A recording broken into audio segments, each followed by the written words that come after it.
Chapter 305. Sulen moved his wrists in discomfort. Due to the fact that this form-fitting dress was tailored to fit the body, it was uncomfortable even though he looked dashing in it. Sulen was also dizzy from learning those troublesome aristocratic etiquette. Fortunately, he had gone through some training and could imitate it quite well. However, after seeing the starry eyes of the two half-elf maids, Sulen suddenly felt that this dress was not that unbearable after all. Sulen brought Alex to the door to welcome the messenger of the Florentine kingdom. However, when he saw the graceful figure of the messenger, he was indeed stunned for a moment. What surprised him even more was that the Florentine royal family actually sent a princess as a messenger. They must have prepared a sugar-coated bullet. Beautiful, dignified, noble, and charming. Such a style perfectly interpreted the grace and luxury of a princess. With a curvy figure, a slightly tender face, and the aristocratic etiquette that had been integrated into her bones, Sulen could not help but be amazed by the great aristocratic family that had been passed down for hundreds of years. If she were to be compared with Chris, Hathaway, Alex, and even Karina Grace, this princess would not have an advantage in terms of looks. However, her temperament and overall image were not inferior. Of course, this was due to her long-term aristocratic upbringing and etiquette. On the other hand, Chris and Hathaway rarely put in the effort to do these things. Putting everything else aside, Alex was the most beautiful one. Of course, this was only Sulen's subjective judgment. Hathaway's temperament was more intellectual, while Chris's was sexy and charming. After reciting the aristocratic etiquette in his heart, Sulen stepped forward with a smile and reached out to gently hold Princess Phyllis's delicate little hand. Then, he kissed her hand according to the aristocratic etiquette that he had just learned. "Your Highness, I'm deeply fascinated by your charm." Sulen's elegant and gentlemanly movements were perfect. These etiquette were requested by an etiquette officer he had specially invited. In fact, in Sulen's opinion, these etiquettes were completely superfluous. However, you have no choice but to learn. After all, when the dukedom is officially established, if there are any problems with etiquette, you will become the joke of the entire continent. Country bumpkins and barbarians were already considered good. Sulen didn't want to become a laughingstock, so even if he didn't like it, he could only accept it. Unless one day they were strong enough to ignore these rules, they could only obey. Looking at the maids of the Lord's mansion, they were all looking straight ahead with no expression on their faces. It was all the work of the etiquette officer. Only Hathaway and a few other girls in Northern Town City were not restricted by this. After all, wizards were spellcasters, so they did not need to follow these rules. Wizards were not interested in doing these things. "Mr. Sulen, it's an honor to be welcomed by you," Princess Phyllis said with a smile. "You should know that there are many people in the royal city who idolize you." "Really? That's a great honor." Sulen held Princess Phyllis's little hand and walked into the Lord's mansion together. Bright lights, a spacious hall, elegant crystal chandeliers, delicious food, mellow wine, and beautiful music. Sulen had prepared a grand welcome banquet. The main characters of the banquet were Sulen and Phyllis. Phyllis knew very well why her father sent her to sign the agreement with Sulen. In addition to forming a political alliance, another reason was to form a marriage alliance. An alliance agreement that was as useless as a piece of paper was not enough to make both sides trust each other. The best way to form an alliance, other than sharing common interests, was to form a marriage alliance. At first, Phyllis didn't have much expectations for this political marriage alliance. However, as a princess of the royal family, she had to protect the interests of the royal family. Therefore, although she was very unwilling, she had to obey the arrangement and come to Northtown. In her impression, this remote town in the northern wastelands should be the kind of place where the roads were muddy, there was a foul stench everywhere, the food was coarse and difficult to eat, and the behavior was rough. She could only spend her future in this kind of place. However, to her surprise, after arriving here, she found that Northtown was completely different from what she had imagined. This place was even cleaner and tidier than the capital. Although it wasn't as prosperous as the capital, this place had only been built a year ago. It had only taken a year to develop to such an extent.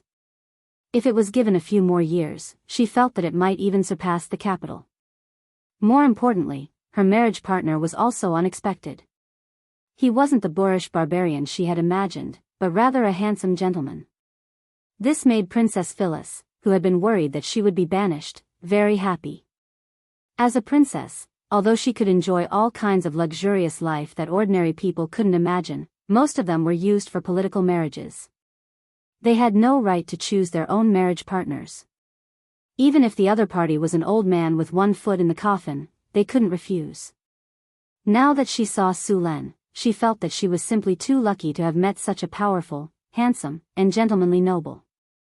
As a princess, she knew her fate. Since she couldn't change it, she would fight for the best conditions. Obviously, she was lucky this time and made the right bet. Such a good resource, she must seize it. If she failed, she would be sent to another place for political marriages. She didn't know what kind of people she would meet. Next time, she wouldn't have such a good opportunity. The lights flickered. Su Len and Phyllis sat in the study and had a simple discussion about the alliance documents. In fact, most of the main conditions had been decided long ago. This time, the discussion was only about some unimportant details. But why was Princess Phyllis's expression so strange? It seemed that she was a little infatuated. Under the light, Phyllis looked at Su Len with stars in her eyes. She also nodded and agreed to the conditions that Su Len had just mentioned. Soon, the agreement was finalized, and Su Len signed it. Phyllis gently put down the file and looked up at Su Len. Her eyes were a little complicated. There was surprise, excitement, and curiosity. On the way here, she had collected a lot of information about the northern wilderness. She had a preliminary estimate about this place. Not everyone could develop the northern wilderness to such an extent. In just over a year, he had developed from nothing to the point where he was about to establish a duchy. It was impossible to predict how far he would go in the future. The agreement is signed. Let's celebrate. While Phyllis was still thinking, Su Len stood up and took out a bottle of top-grade rum from the wine cabinet beside him. He poured it into 2 glasses. The amber liquid swirled back and forth in the glasses. Handing one of the glasses to Phyllis, Su Len raised his slender, white, and calloused fingers. He picked up the glass and swirled it a few times under the dim magic light. The rum in the glass was clear and transparent. Under the light, it shone with a mysterious fluorescence. The smell of the wine was strong and fragrant. Then, he drank it up. Phyllis picked up the glass with her white, jade-like fingers, but she didn't drink it. She gazed at Su Len with a complicated look. There was eagerness and expectation in her eyes. She hoped that Su Len would be obsessed with her, but she was also a little hesitant and didn't know what to do. Su Len naturally knew the purpose of Phyllis's visit. He was very clear that the Florentine royal family wanted to form an alliance with him through marriage. They wanted to use this method to pull him onto their chariot. To be honest, they were very familiar with this method of marriage in Florence. Otherwise, how could the Duchy of Florence become the Kingdom of Florence? That was why so many nobles in the Kingdom of Florence had the right of succession to the throne. Although this right of succession might not be used for 100 years. Originally, he refused this marriage. After all, who knew what the princess would be like? But today, he had completely forgotten about this matter. This marriage was really a good idea. What did you say? I'm lusting after her body? Bah, this is obviously love. Phyllis put down the glass and looked up at Su Len. It's really incredible. You've built a city here in only 1 year. I'm looking forward to seeing you continue to create miracles. It's nothing. I'm just lucky. Su Len smiled. I don't believe in luck. Phyllis turned around, got up from the stool, and suddenly got close to Su Len. Su Len could not help sniffing her tall and slender figure and her outstanding advantages. When she suddenly got close to him, Su Len could not help but sniff a few times. Phyllis pretended that she didn't notice it. She was still close to Su Len. Although she was very tall, she was still much shorter than Su Len. From this position, he could see her smooth shoulders, delicate collarbones, and 2 mounds. You're mine. Phyllis suddenly put her arms around Sullen's neck. I should be the one saying that. Sulan didn't hesitate to put his arms around her slender waist. Then, he turned around and pressed Phyllis against the desk. At the same time, his other hand gently kneaded her smooth shoulders and then moved down little by little. Phyllis's beautiful face flushed and became shy. Although as the princess of the marriage alliance, she had been taught in advance by her nanny. But this was the first time that she had used a real gun. Even her theoretical knowledge couldn't compare with Sullen's, who was a seasoned spearmaster. However, a newborn calf wasn't afraid of a tiger. Facing a spearmaster, she didn't want to be outdone and kept resisting. Facing this little white rabbit, Sulan didn't hit her vital points. Instead, he showed his exquisite skills. After seeing Phyllis's face turn red, he shot out his spear like a dragon and went straight to the root of the problem. Chapter 306. Light and slow twirling. Under Sullen's superb zither skills, Phyllis began to sing brilliantly. She had already changed out of her beautiful court dress, which was very troublesome when she was singing. Sullen's fair and slender hands played continuously like a brilliant zither player. He was also like an elf, performing a magnificent movement with Phyllis. In the end, Phyllis fell down like a swan with broken wings. It was completely over. The two maids guarding outside the door blushed. After a while, they quietly closed the door and walked out quickly. At the same time, they blocked the corridor. Sulan woke up early when the sky was just beginning to brighten. Looking at the messy bed, Sulan tiptoed out of bed and stretched. Sulan felt refreshed. Although he didn't do it, he didn't indulge too much, considering that Phyllis was just an ordinary person. However, Phyllis was different. She was a newborn calf who wanted to challenge the dignity of a tiger. In the end, Sulan whipped her with his spear skills that had already reached the master level. It would take at least 2 days for her to recover. She would just obediently rest on the bed today. As soon as Sulan got out of bed, the bedroom door was pushed open. 2 half-elf maids with dark circles under their eyes walked in resentfully. Angela glanced at Phyllis, who was sleeping soundly on the bed, and then glared at Sulan, looking like a wronged daughter-in-law. As for Anna, she also pouted and didn't say anything. Her expression was obviously saying that she was angry and couldn't be appeased. Looking at the two of them, Sulan smiled in his heart. He then reached out and carried the 2 of them. 2 little vixens, I'll deal with you tonight. Then, he slapped their perky little buttocks and began to wash up and get dressed. After washing up and eating breakfast, Sulan asked the 2 maids to prepare breakfast for Phyllis and wait for her to wake up. Then, he directly left the Lord's mansion. After patrolling around the city, Sulan came to Hathaway's lab. At this time, Hathaway's lab had changed a lot. The lab was several times bigger than before. A group of 11 to 12 years old children were learning theoretical knowledge in the lab. These children were the first batch of wizard apprentices trained in the North Town. Sulan was very concerned about these wizard apprentices. After all, only a few of them were selected out of the hundreds of thousands of people in the North Town. Even if these apprentices couldn't become wizards in the future, they could still make some low-level potions and make some money. Hathaway didn't teach these children how to meditate. If they wanted to meditate, they needed to learn a few meditation runes, which these children were now learning. Hathaway, have you deciphered the scroll from last time? Sulan came to Hathaway's side and asked. The scroll he was asking about was the one he found in the ruins of the secret realm. It was one of the few well-preserved things in the secret realm.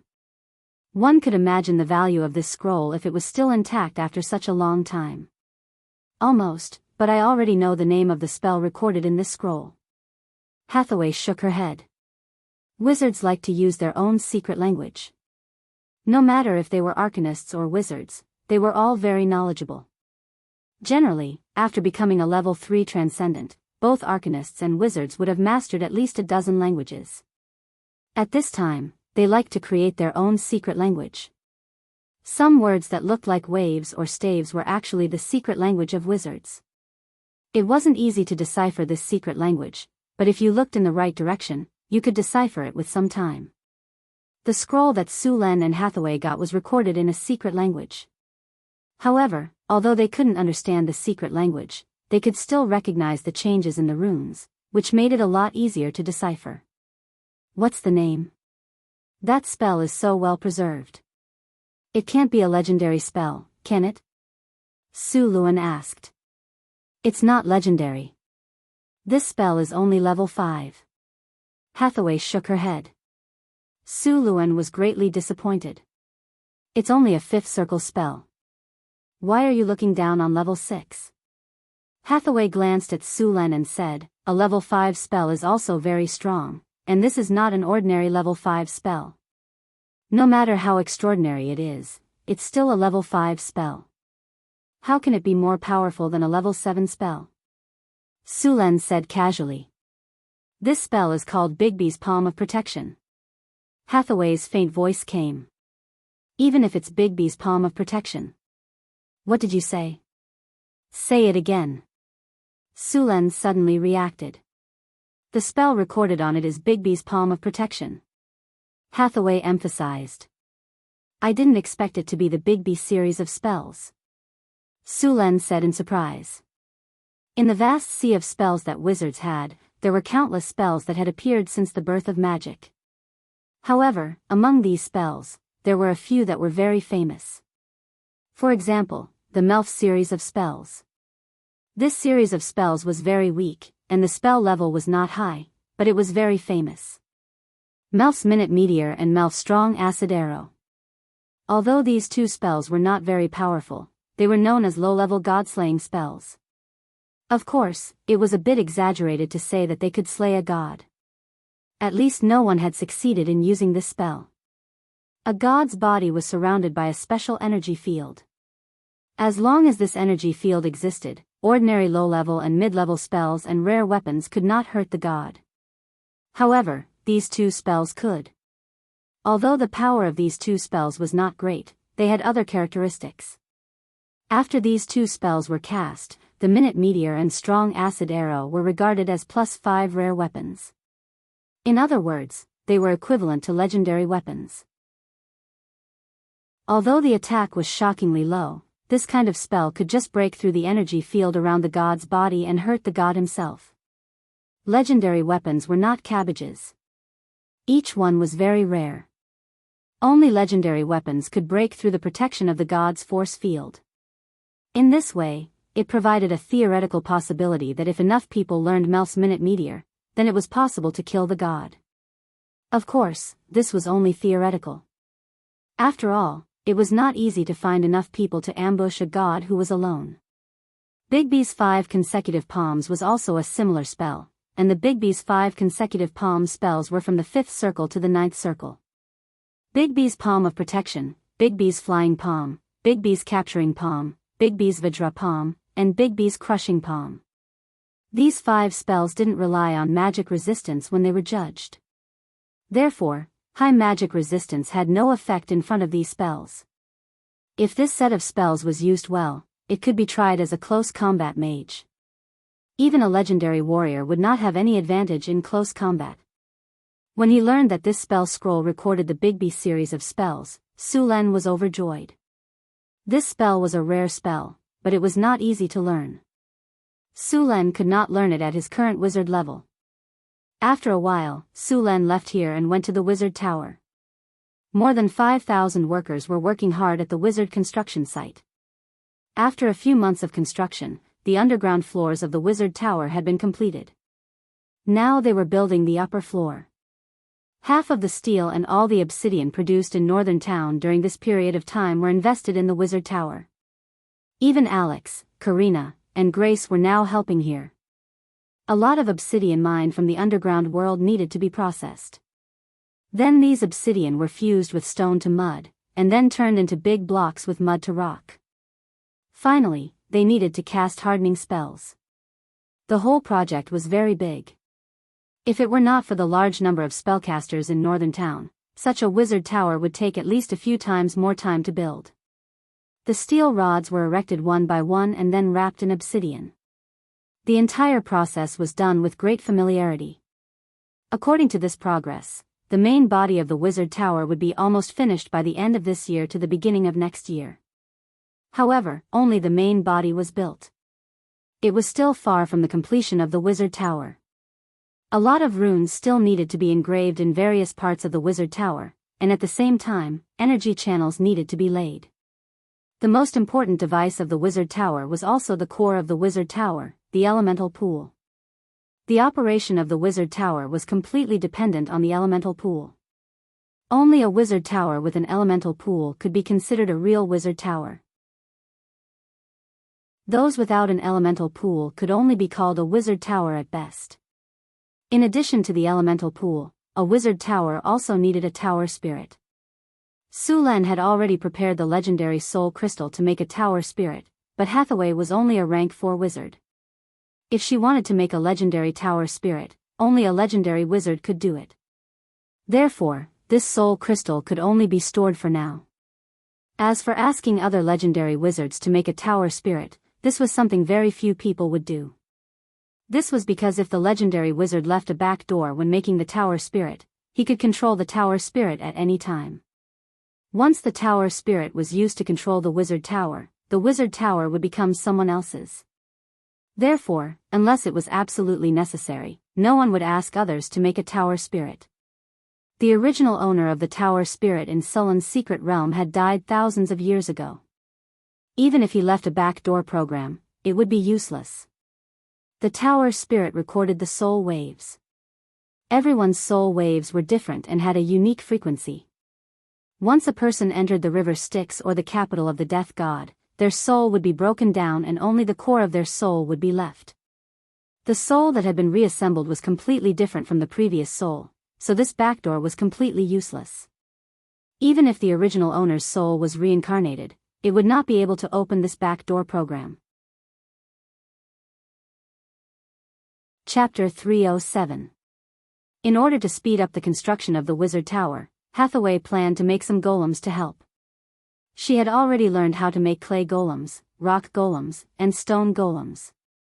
She hadn't learned how to make a steel golem because the structure was too complicated. However, she had a copy of the steel golem production technique in the secret realm. There used to be 5 golem teams in the secret realm, but due to various reasons, they were all destroyed in Sulan's hands. The steel golems in the secret realm were all repaired later. Although Hathaway didn't know how to make steel golems, she could still repair them. That was why there were more than a dozen repaired steel golems in the secret realm. She was planning to craft a rock golem or a gargoyle golem. However, Northern Garrison City didn't have the materials required to craft a golem. Intermediate soul crystals were enough to craft a clay golem, but advanced soul crystals were required to craft a rock golem, obsidian golem, granite golem, and steel golem. Sulan got a lot of soul crystals from the necromancer he killed last time, but most of them were intermediate soul crystals.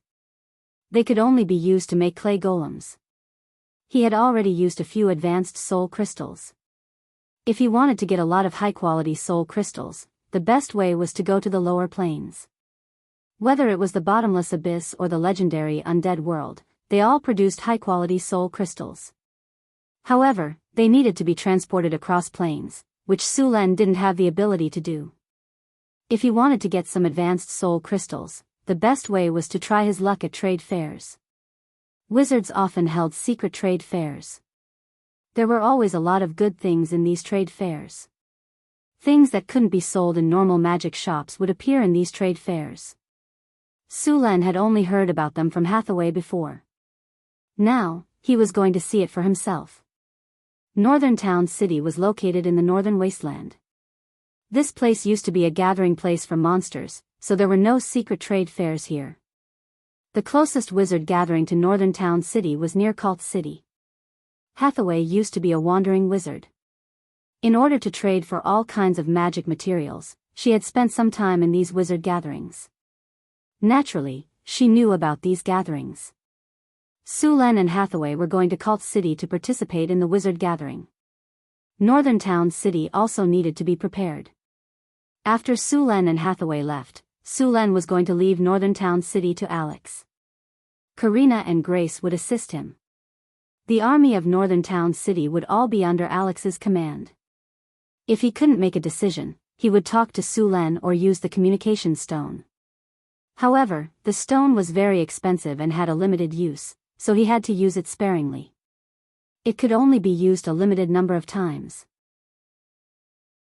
After everything was settled, Sulan and Hathaway left the city in a low-key manner. The two then rode their Pegasus towards Cult City. The Pegasus was not only fast, but it also had the ability to fly.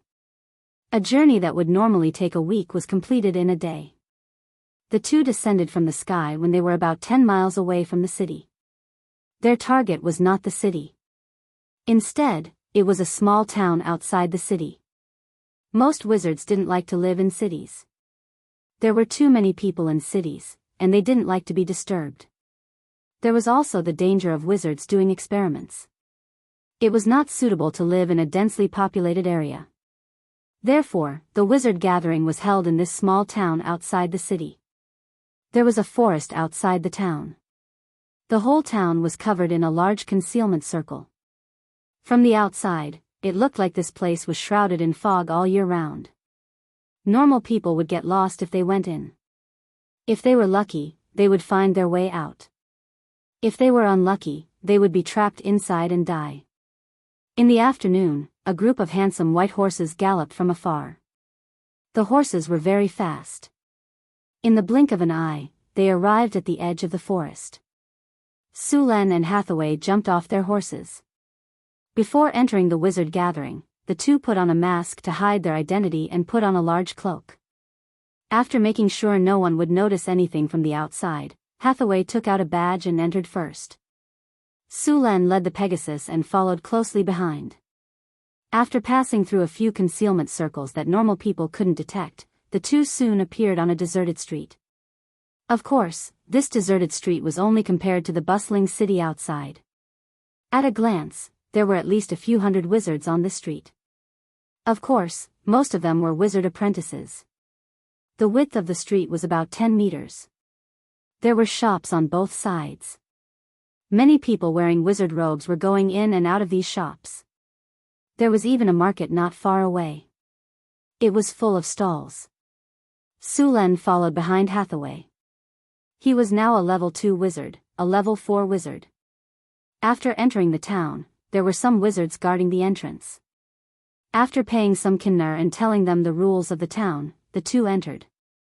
Although this town didn't seem to have a large population, the buildings on both sides of the street were 2 to 3 stories high. Not only were there all kinds of shops, but there were also inns and taverns.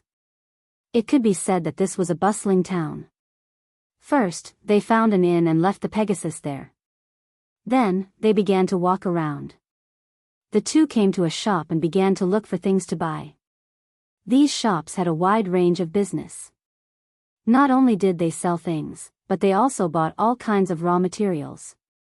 The price of raw materials was not high, but the price of all kinds of potions and magic items was not cheap. The high-grade soul crystals Sulan wanted to buy were rare. They went to a few shops and only bought 3 of them. The two were not in a hurry because there was going to be a large-scale auction here. This town would hold a large-scale auction at a fixed time every year. At that time, there would be a lot of good things. Of course, there would be high-grade soul crystals, but the price would be higher. If one wanted to participate in the auction, they would need a lot of money. Sulan originally had a lot of kinnar, but now that most of the kinnar had been invested, he didn't have enough kinnar to participate in this large-scale auction. Sulan planned to take out some things to sell. He had a lot of magic crystals in his hands, and these crystals were worth a lot.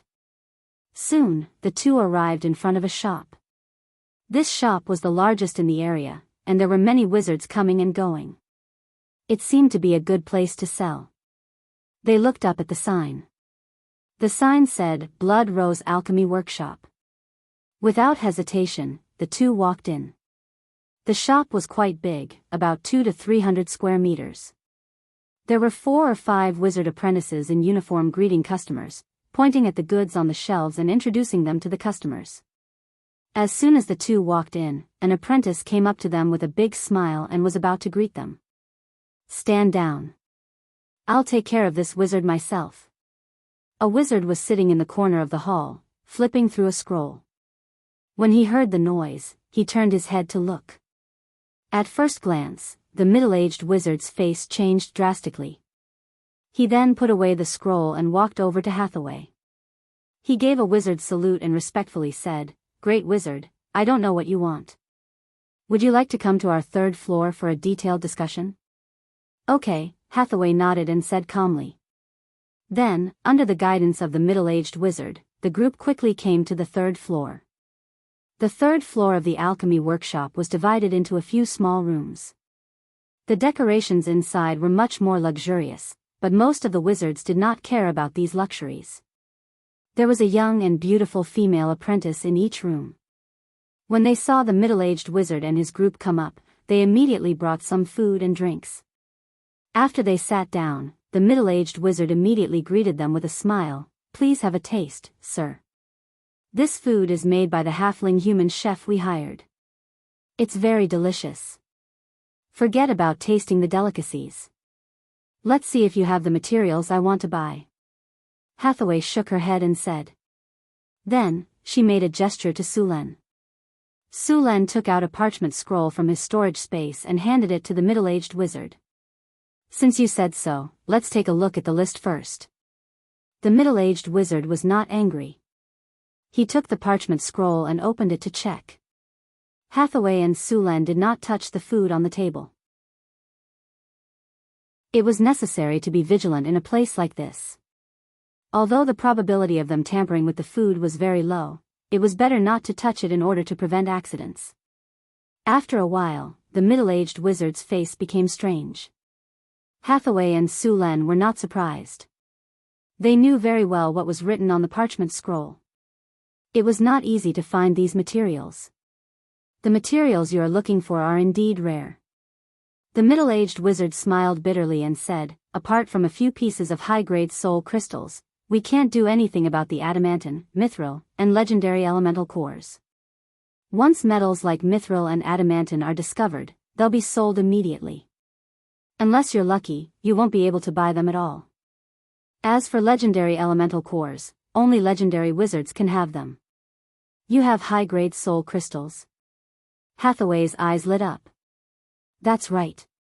We still have 4 high-grade soul crystals in the store, but the price is not a problem." "Sir, what I mean is that we only accept high-grade items in exchange." The middle-aged wizard shook his head and said. Hathaway and Sulen looked at each other, then took out a magic crystal and placed it on the table.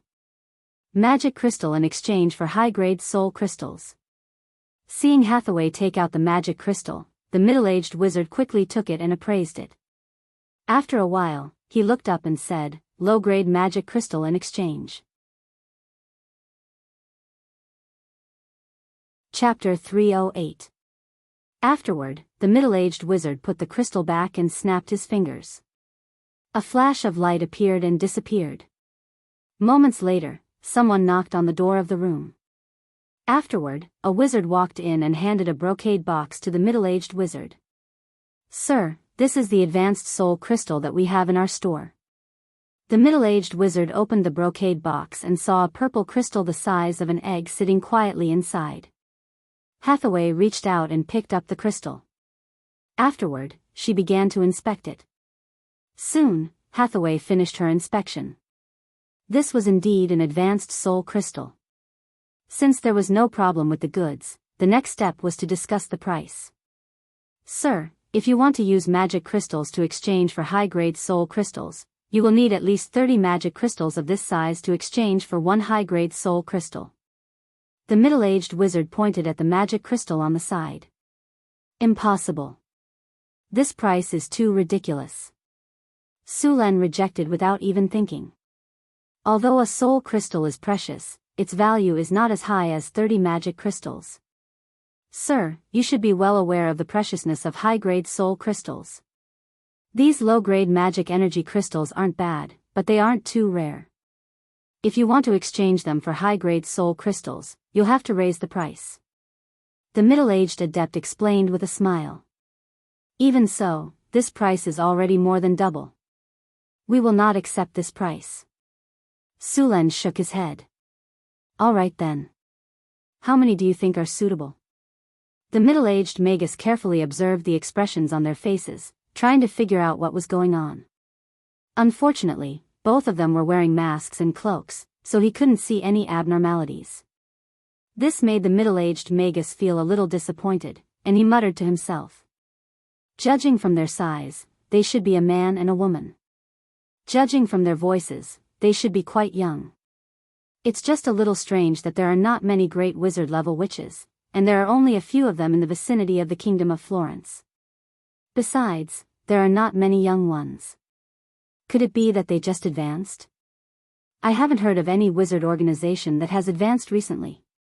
Could it be a wandering wizard or a traveler from somewhere else? The male sorcerer beside her is a grade 2 sorcerer. Could he be the sorcerer's boy toy? I'm so lucky to have a great adept as my mistress. Wouldn't it be easier for me to advance in the future? Sulen didn't know that the middle-aged man in front of him had already identified him as a man who lived off a woman. If he knew, he would definitely teach him a lesson personally. I think 20 mana crystals for one advanced soul crystal is very suitable. Sulen thought for a moment and said. According to this price, the soul crystals would be purchased at a premium of 1/3. I'm sorry, but we can't accept this price. The middle-aged magus shook his head. After that, Sulen's group and the middle-aged adept went back and forth over the price. Finally, they reached a price that both parties could barely accept. 23 magic crystals for a high-grade soul crystal, which was a 50% premium. After confirming the price, the two sides began to trade. Sulen took out 92 magic crystals of similar size from his storage space and gave them to the middle-aged wizard. He then put away 4 high-grade soul crystals. Seeing Sulen take out so many magic crystals at once, the middle-aged wizard was also secretly shocked. They couldn't have found a magic crystal mine, could they? After completing the trade, Sulen's group didn't stay any longer and immediately left the shop. After taking out such a large amount of mana crystals for the trade, both of them became more vigilant. Humans would die in pursuit of wealth, and birds would die in pursuit of food. This was a famous saying in both his previous life and this world. As long as there were enough benefits, he didn't think that no one would dare to do anything to him, a rank 4 great wizard and a rank 2 wizard. Even though the shops here were very trustworthy, if the person who leaked the money was not a member of the nearby Magus organization, it was very likely that he was a wandering magus or someone who came from another region to explore. He still had to be careful to avoid being tricked. Hence, after completing the trade, the two of them didn't stay any longer. They pretended to continue looking for items while being cautious to see if anyone was spying on them. After making sure that no one was following them, Sulen and Hathaway continued to walk to the other shops. However, what happened next made him very disappointed. After entering a few shops, he couldn't find the materials that Hathaway needed. It wasn't that these shops didn't have anything good. Some of the magic materials that the shops actively recommended were very rare. Hathaway was also tempted, but unfortunately, they didn't have enough to trade. In the Magus world, although Kinnar could be used, many high-grade items couldn't be bought with Kinnar. They could only be exchanged with other materials. Kinnar could only buy some low-grade magic materials and magic items. He still wanted to see if he could exchange the remaining items in his storage space for a legendary elemental core. The most important material in the arcane garden was the legendary elemental core. With this, Sulen could start building the sky garden. Looks like we can only wait for the auction. After walking around all the shops, the two of them stood at the end of the street and shook their heads helplessly. The auction in the Magus town would be held in 3 days. Sulen and Hathaway naturally didn't plan to wait here for 3 days. After finding the auction and buying a voucher, Sulen and Hathaway took the Pegasus from the inn and left the Magus town together. The Pegasus' speed was very fast. At about 10:00 at night, the two of them would arrive at Northtown City. In the next 2 days, Hathaway began to prepare to make a rock puppet, and Sulen prepared all kinds of magic materials. In the blink of an eye, 2 days had passed. Early in the morning of the third day, after Sulan had arranged everything, he took Hathaway and rode the Pegasus straight to the Magus town. After arriving at the Magus town, the number of magi in the town had more than doubled compared to the last time they were here. It seemed like any Magus with a little bit of status wouldn't want to miss this annual auction. At the entrance of the Magus town, there were also extra people. As soon as they walked into the Magus town, the whole street was full of magi in all kinds of clothes. There were many people in strange clothes, and there were even more who wore cloaks like Sulan and Hathaway. The two of them didn't stop outside. After settling the Pegasus in the inn, they directly took the auction voucher and went to the huge castle at the end of the street. In front of the castle's gate, a few magi were buying admission vouchers. There was a layer of water blue light at the gate. Hathaway took out the voucher and injected a little bit of magic into it. A blue light shot out from the voucher, and the water blue light immediately opened up a 2-meter wide passage. The two of them didn't stop and walked in. As soon as they entered, the energy barrier behind them returned to its original state. After entering the castle, they realized that the castle was bigger than it looked from the outside. The whole hall was more than 1,000 square meters. At the front of the hall, there was a wide platform. At this time, there was nothing on the platform. There were all kinds of tables and chairs neatly arranged in the hall, and there were some magi already sitting on the seats. The magi in this hall were all rank 1 and rank 2 magi. There were about 200 to 300 people in total. On the second floor of the hall, there were individual private rooms. These private rooms were only for advanced magi, and of course, they had to pay more. Under the guidance of a staff member, the two of them came to a private room on the second floor. After waiting quietly for more than an hour, there were about 400 to 500 rank 1 and rank 2 magi in the hall downstairs. A few bell rings sounded, and the auction officially began. Sulan and Hathaway sat in the private room and quietly looked at the platform in the hall. On the platform, a middle-aged magus in a silver magus robe was holding a green magus magic staff and briefly introducing it. Thorny magic staff. This is a magic staff made with great care by Master Ollivander. The main material of the magic staff is magic willow. This material is very suitable for the transmission of magic. The material is also very tough. After being made into a magic staff by Master Ollivander, it can increase the casting speed and reduce the casting difficulty. It can also slightly increase the power of spells. In addition, this magic staff also contains a defensive spell called Thorny Shield. It can be released instantly without any preparation. The starting price of this magic staff is 100,000 kinner worth of magic materials. Intermediate magic materials cost 1.5 times the price. Advanced magic materials don't need to go over the price. Every increase is 5,000 kinner worth of magic materials. The magus in charge of the auction was a rank 3 magus. Although he was a little far away, his voice could be heard clearly throughout the hall. He was very proficient in sound amplification. As soon as he finished speaking, someone immediately raised their paddle. Then, the price of this thorny magic staff, which Sulan thought could only be considered decent, quickly rose to 130,000 kinner worth of magic materials. Although this magic staff had many functions, such as reducing the casting difficulty, reducing the consumption of magic, and increasing the power of spells, these effects were just barely satisfactory. The magus who made this magic staff wanted to take care of everything, but in the end, it didn't meet his expectations in all aspects. The following auctions were also carried out in a lukewarm manner. During this time, some decent items appeared. For example, there was a dragon skin robe. The magic light on it had already reached rank 3. It was a very good robe. Sulan only called out the price once, and the price exceeded 200,000 kinner worth of magic materials. He could only give up. In the end, this dragon skin robe was sold for 280,000 kinner worth of magic materials. This price had actually exceeded the value of the item itself. Of course, it was normal for the price to be higher in an auction. Other than these equipment, the most popular items in the auction were various potions. For example, the Azure Potion, which could increase the efficiency of meditation, was very popular. Every time it appeared, it would be highly sought after. Chapter 309. The organizer of the auction was obviously very experienced. Every once in a while, they would take out a more precious item for auction and then attract the attention of the public. But more often than not, the items auctioned were not very good.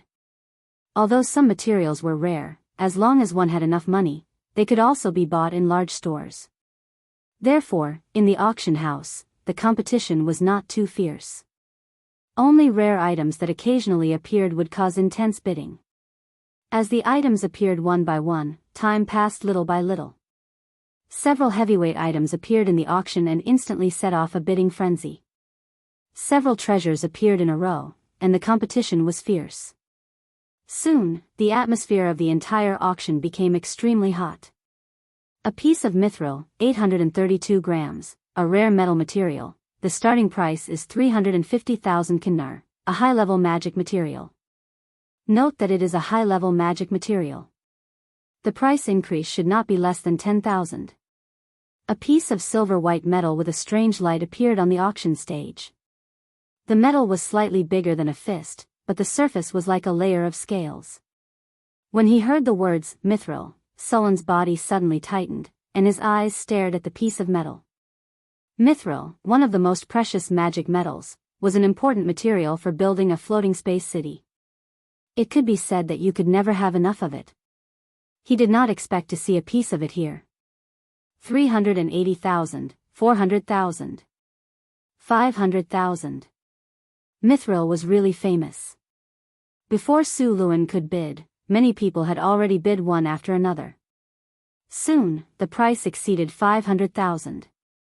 Su Luan hesitated several times and finally gave up bidding. He didn't have many things that could be exchanged. Once he bid for this piece of mithril, he wouldn't be able to get the legendary rank elemental crystal core. And this piece of mithril was not too big. It was not enough for a floating space tower, let alone a floating space city. Su Len also produced mithril in the silver mine in the underground world. Although the amount was not much, it was more than enough to build a floating space tower. After weighing the pros and cons in his heart, Su Len decided to give up. After a while, the price of this piece of mithril rose to 1 million, which made Su Len, who was still a little unwilling, give up completely. Since he had already decided, Su Len no longer hesitated and looked at those people fighting for it with a relaxed face. There are so many rich people. Su Len couldn't help but shake his head. At first, he thought that he was quite rich, but after coming here, he realized that there were many rich people among the wizards. In the end, the price of the mithril rose to 1.23 million kinar worth of high-grade magic material. The auction continued. Except for lunchtime, the auction continued. Finally, at around 4 p.m., the item that Su Len had been waiting for appeared. A legendary level earth elemental crystal core in perfect condition. A high-grade magic item or magic material worth 350,000 kinar. Every bid must be increased by at least 10,000. As his voice fell, an earthy yellow elemental core that looked like a crystal ball appeared on the auction stage. 360,000. 380,000. As soon as the voice fell, the crowd couldn't wait to start bidding. This time, Su Len was not in a hurry to make a bid. He was determined to get this item, so he would let those people fight for it first. When the price was high enough, he would call out a bid. Soon, the price of this elemental crystal core had risen to 950,000. After reaching this price, the number of people participating in the bidding decreased a lot. Finally, when the price reached 1,060,000, several people who were originally following closely behind hesitated and chose to give up. 1,100,000. Su Len tapped lightly on the crystal mirror in front of him. The mirror flashed a few times, and a price was called. 1,120,000. That person seemed to need this item very much, and hesitated for a moment before bidding again. 1,150,000. Su Len immediately increased the price. 1,160,000. This time, after a while, that person called out a bid again. Sulen smiled slightly, and called out a bid of 1,170,000 again. On the auction stage, the middle-aged wizard who was hosting the auction called out the price twice as usual. When he was about to call out the price for the third time to confirm the success of the auction, suddenly, another cold voice called out. 1,200,000. Sulen was slightly stunned, and so was the middle-aged wizard who was hosting the auction. However, he immediately reacted and shouted excitedly. 1,200,000 going once. 1,200,000 going twice. 1,210,000. Sulen shouted without hesitation. 1,220,000. This person calmly raised the price again, as if money was nothing to him. This made Sulen's expression change. Once this happened, both parties would definitely fight to the death in the end. Both parties were in the VIP room on the second floor, which meant that the other party was at least a high-grade wizard. After hesitating for a moment, Sulen's expression changed. He made up his mind and directly called out a price that shocked all the wizards present. 1,500,000. As soon as this price was called out, the auction house was in an uproar. The other wizards all looked at the VIP room on the second floor with strange expressions. This price had actually far exceeded the price of a legendary elemental core. The auctioneer's face lit up with joy. It was very likely that this was the highest price in this auction. Sulen's face was expressionless as he stared at the other VIP room. The auctioneer began to call out the price again. Soon, the two bids were called out, but there was still no sound from the VIP room. The middle-aged auctioneer was a little disappointed. He called out the price again and directly dropped the hammer. After paying a huge price, Sulen finally got this elemental core. After this climax, the auction quickly came to an end. The final item was only sold for 1,400,000 kinners. After the auction ended, Sulen was led to the back of the hall by a beautiful wizard apprentice to carry out the transaction. Your Excellency, the legendary elemental core you bought is a high-grade magic item or magic material worth 1,500,000 kinnar. You need to give it to us for evaluation. A wizard said with a smile on his face. Okay. Hathaway nodded and said. She then took out a portal bag and put it on the table. The wizard snapped his fingers, and a light flashed. Soon, a wizard about 60 years old walked in. This is the chief appraiser of our auction house, Mr. Bacon. He will evaluate the items you have provided. The wizard explained and then handed the portal bag to him for evaluation. Next, the wizard named Bacon began to take out the items in the portal bag one by one to evaluate them. 6 bottles of Azure Potion, high quality, 15,000 kinnar a bottle. 2 bottles of Purple Light Potion, high quality, 20,000 kinnar a bottle. 4 bottles of Moonshine Potion, high quality, 13,000 kinnar a bottle. 3 pieces of your own leather armor, grade 3 magic item, 35,000 kinnar a bottle. The appraiser named Bacon was indeed very good. He did not underestimate the price at all. He set the price according to the retail price. Sulen nodded and accepted the price. Soon, all the items were evaluated. In the end, all the items added up to a total of 1,070,000 kinnar. Sir, the price of these items did not reach 1,500,000 kinnar. After confirming the price of all the items, the wizard said with a gloomy face. It's not over yet. Sulen took a step forward and took out a white ring from his pocket. He then put it on the table and said, add this. It was the bone control ring that Sulen got from the necromancer. This is a high-grade magic ring. The wizard's heart skipped a beat when he saw the items on the table. He then carefully picked up the ring and reluctantly handed it to Bacon for evaluation. Among all the magic items, rings and other accessories were the most expensive. This was because compared to magic staffs, robes, magic books, or scrolls, rings and necklaces were too small. It was very difficult to engrave complex runes on such small objects. Think about the artificial micro-engraving technology. Engraving on a ring required tens or even hundreds of complex runes. Then, these runes would form a rune circle. Only then would it be considered a success. If there was a single mistake, the ring would be useless.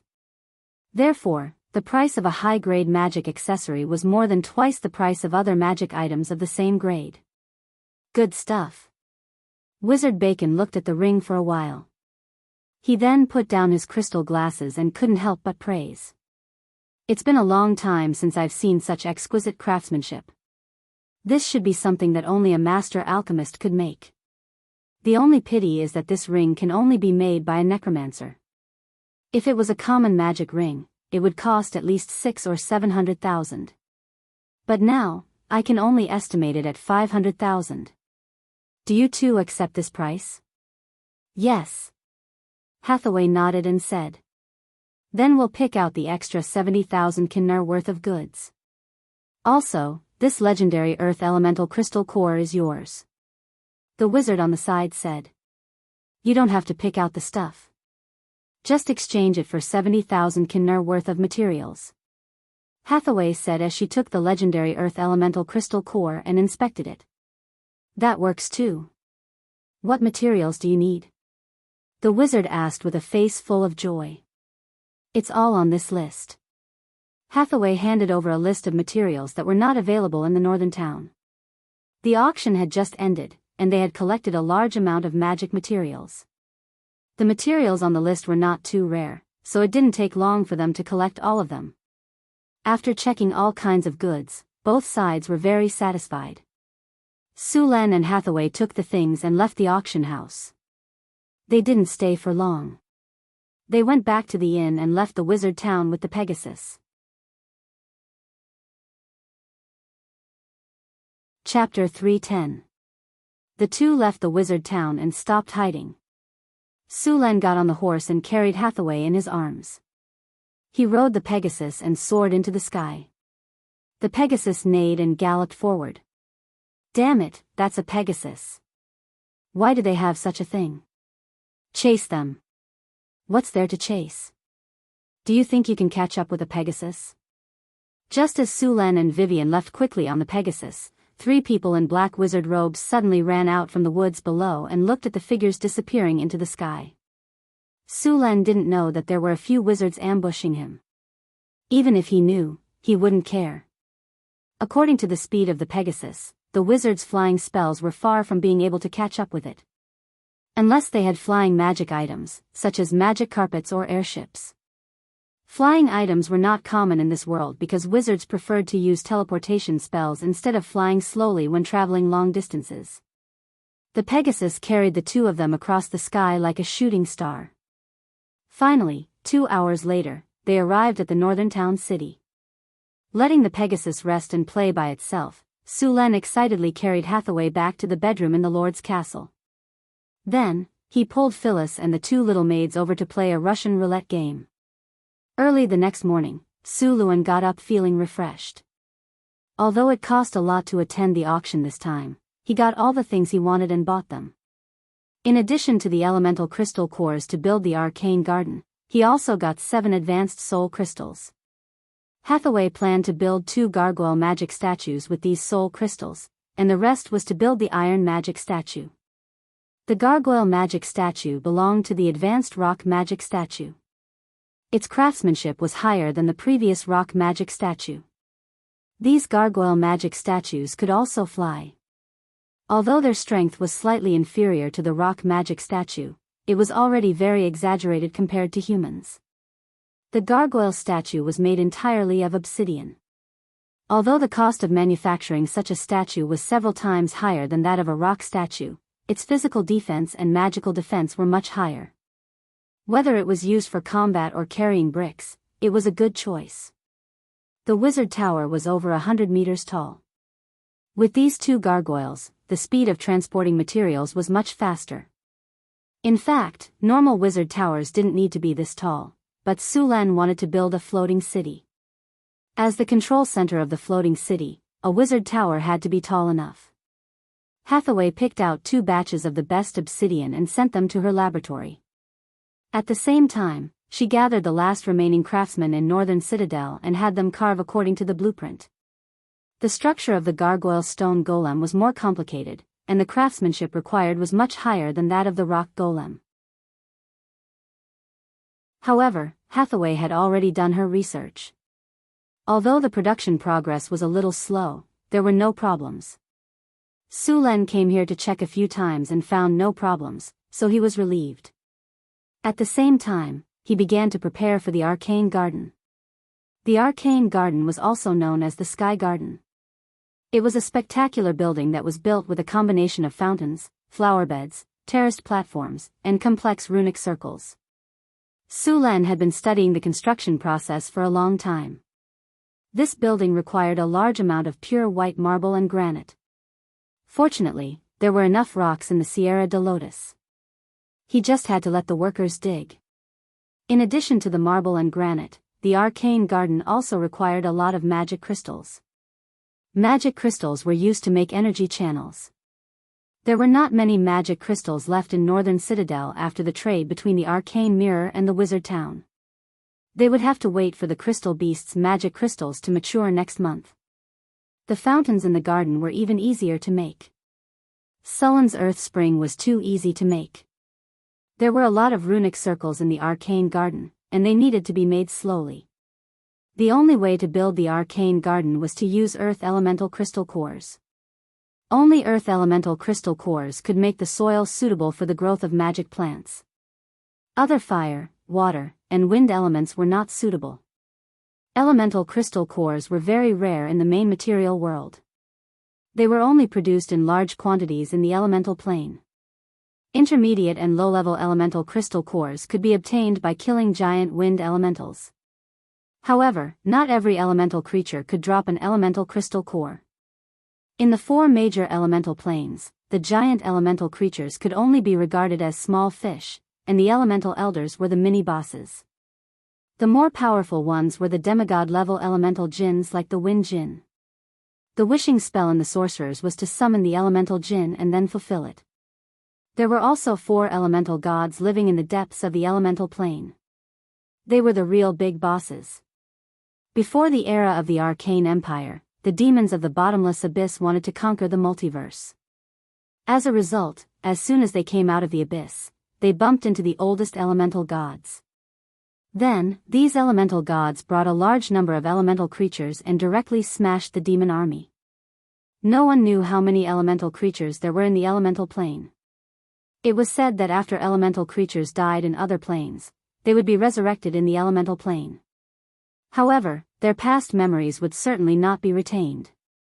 Unless they were at the level of the elemental elders, they would not have any memories. Su Len took the Earth Elemental Crystal Core and studied it. It was a piece of earthy yellow crystal. The core was not circular. Its surface had many flat surfaces, and the overall appearance was close to a circle. This thing had many uses. It could affect the size of the gravity within a range, and it could make the land in an area fertile.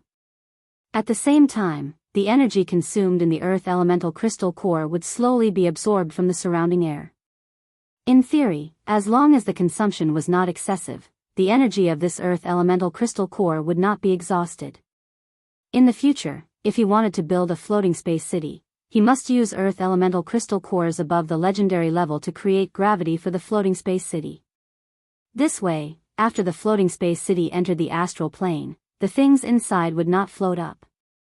In addition to gravity, the floating space city would face many other difficulties, such as air circulation, water circulation, and other basic problems. However, it was still early to study these. After all, even the problem of the floating space city's energy core had not been solved. Even if the other problems were solved, it would be useless. Su Len was not in a hurry to build the Arcane Garden. The third phase of North Town City's construction was not over yet, and he could not transfer too many people for the time being. Even if he wanted to build the Arcane Garden, he would have to wait until the third phase of the construction was completed. He could only ask people to prepare the materials in advance while he led people to speed up the construction at the construction site.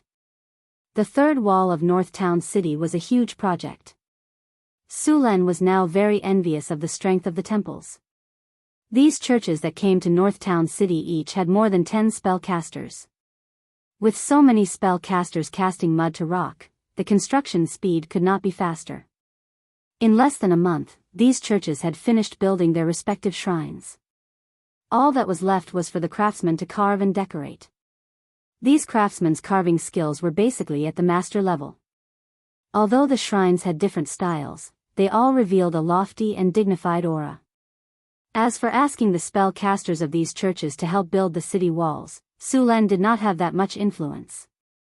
Moreover, this method would easily make the priests angry. Building temples was to serve the gods. This was fine, but what was the point of building a city wall?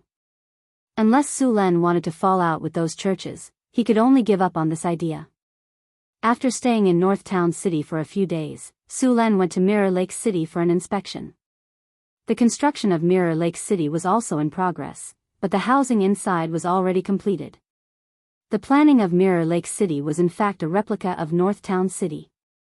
The city was divided into markets, and these markets were for residential housing. Now, there were more than 20,000 people living here. In addition to the housing, the market, business district, production district, city square, and City Hall of Mirror Lake City had not been built yet. The original order was to build the housing first to solve the housing problem. As for food, Mirror Lake City still needed Northtown City support for food. Of course, meat was not needed. This place was close to Mirror Lake, so there was an abundance of fish. Occam, the city lord of Mirror Lake City, had done a good job. Next, Mirror Lake City would need to build roads, city hall, business district, production district, and other areas. At the same time, they would need to cultivate more land outside the city. Mirror Lake City needed to feed itself as soon as possible. Sulan did not develop Mirror Lake City to create a burden for himself. There were still many kobolds, gnomes, gnolls, and other monsters around Mirror Lake City, so the army would clear them out every day. At the same time, they would capture the slaves to build the city. Compared to Northtown City, Occam was much crueler to the monsters. Some monster slaves died almost every day. Knock, knock, knock. There was a series of hurried knocks on the door. Come in, Sulan put down the document and looked up. Sir, there are monsters in Mirror Lake. 2 fishing boats were attacked, the messenger reported. Monsters. Occam's expression changed. He immediately stood up and said, My lord, the fishing boats were attacked by monsters. I must go and take care of it. Let's go together. Sulan stood up and walked out. Then, the group hurried to Mirror Lake. Are there monsters in Mirror Lake often? Sulan asked as he walked. Occam said, Last month, we found a water monster, but when we wanted to surround and kill it, the water monster left again. We searched for a long time, but we couldn't find the water monster. But for the construction of the territory, we had to let it go for now. I didn't expect it to appear again this month. Mirror Lake is too big. How are you going to find it with your small fishing boats? Sulan shook his head. Mirror Lake was much bigger than Mirror Lake City. On Sulan's map, Mirror Lake covered an area of 20 square kilometers. It was too easy to hide a few monsters in such a big lake. Chapter 311. Mirror Lake was located in the south of Mirror Lake City.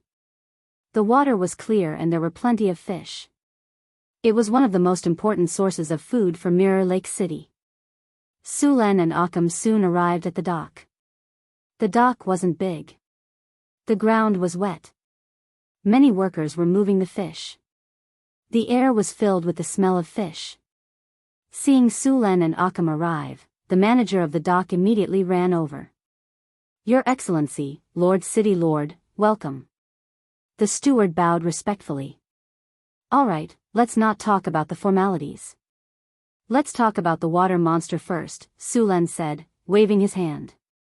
The steward stood up after saluting and said, Yesterday afternoon, we found that 2 fishing boats didn't return on time, so we sent people to search. Today, We found some ship fragments in the fishing area and some scales of water monsters. Then, the manager handed over a palm-sized dark green scale. Sulan took it and examined it. The scale was very tough and slippery. It was very slippery. It was very similar to the water monster Sulan killed in the Red Sand River. Do you know where the water monster is? Sulan threw the scale to Occam and asked. Sorry, we only know the general area where the water monster is active. Sulan said, all right, arrange a boat for me. I'll take care of the water monster myself. Because the water monster lived in a special environment, it was very difficult to rely on a large number of people to besiege it. If there were too many people, it would directly dive into the water. Judging from the habits of this water monster and its preference for sneak attacks, it would definitely not come out if there were too many people. In the Mirror Lake City, only Su Luan had the confidence to kill the water monster alone. My lord, it's too dangerous. Let me go. Occam stopped Sulan. All right, it's just a water monster. It's not my match. I haven't been active for a while. Sulan patted his shoulder and said firmly.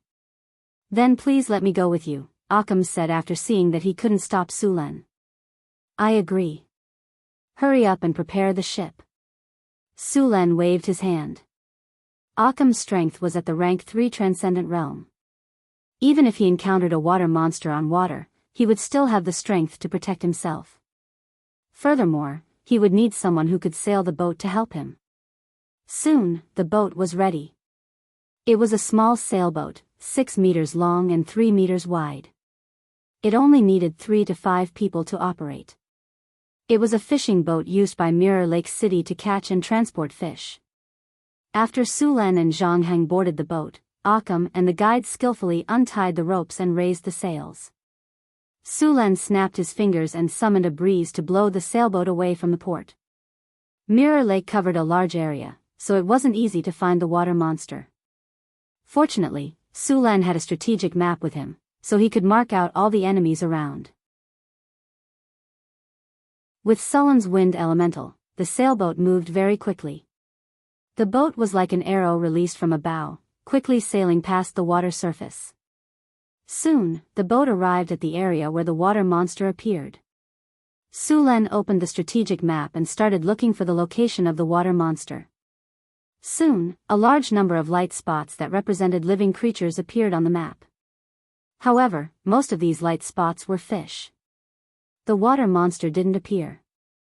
It wasn't easy to find the water monster among so many light spots.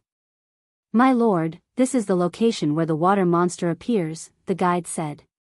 Let's cruise around here a few times and see if we can lure the water monster out, Occam said after glancing at Sulan. Under the control of the two people, the boat moved back and forth on the water surface. However, after a while, the water monster still didn't appear. Make some noise, Sulan said. Su Luan said, and Occam nodded.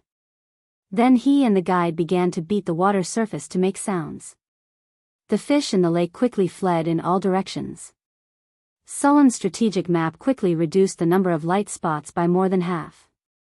As time passed, in a dark underwater cave, a figure the size of a small mountain was sleeping.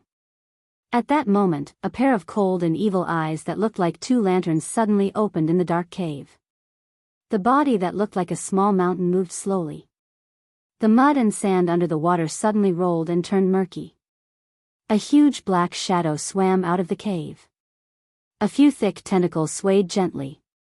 Then, the black shadow instantly accelerated and rushed forward. After a few times, the surrounding water was no longer dark. The huge black shadow also became clear. Sulan stood on the sailboat and carefully checked the strategic map. At that moment, he suddenly noticed that a light spot on the map was rapidly approaching. In just a few breaths, the black spot was less than 100 meters away from the boat. Sulan narrowed the strategic map to the upper left corner of his eye and shouted at Occam and the guide, "It's coming. You guys go back to the cabin. The water monster is coming." When the guide heard that the water monster was coming, he was so scared that his face turned pale. He threw away his tools and rushed to the cabin to hide. Occam, on the other hand, took out his weapon and was eager to fight. Don't attack on the boat. Don't let the water monster crash the boat. If that happens, we'll have to swim back, Sulen warned Occam. At the same time, Sulen circulated the energy in his body. Suddenly, an undercurrent appeared under the water surface. Then, the undercurrent suddenly exploded and pushed the water monster that couldn't dodge in time out of the water surface.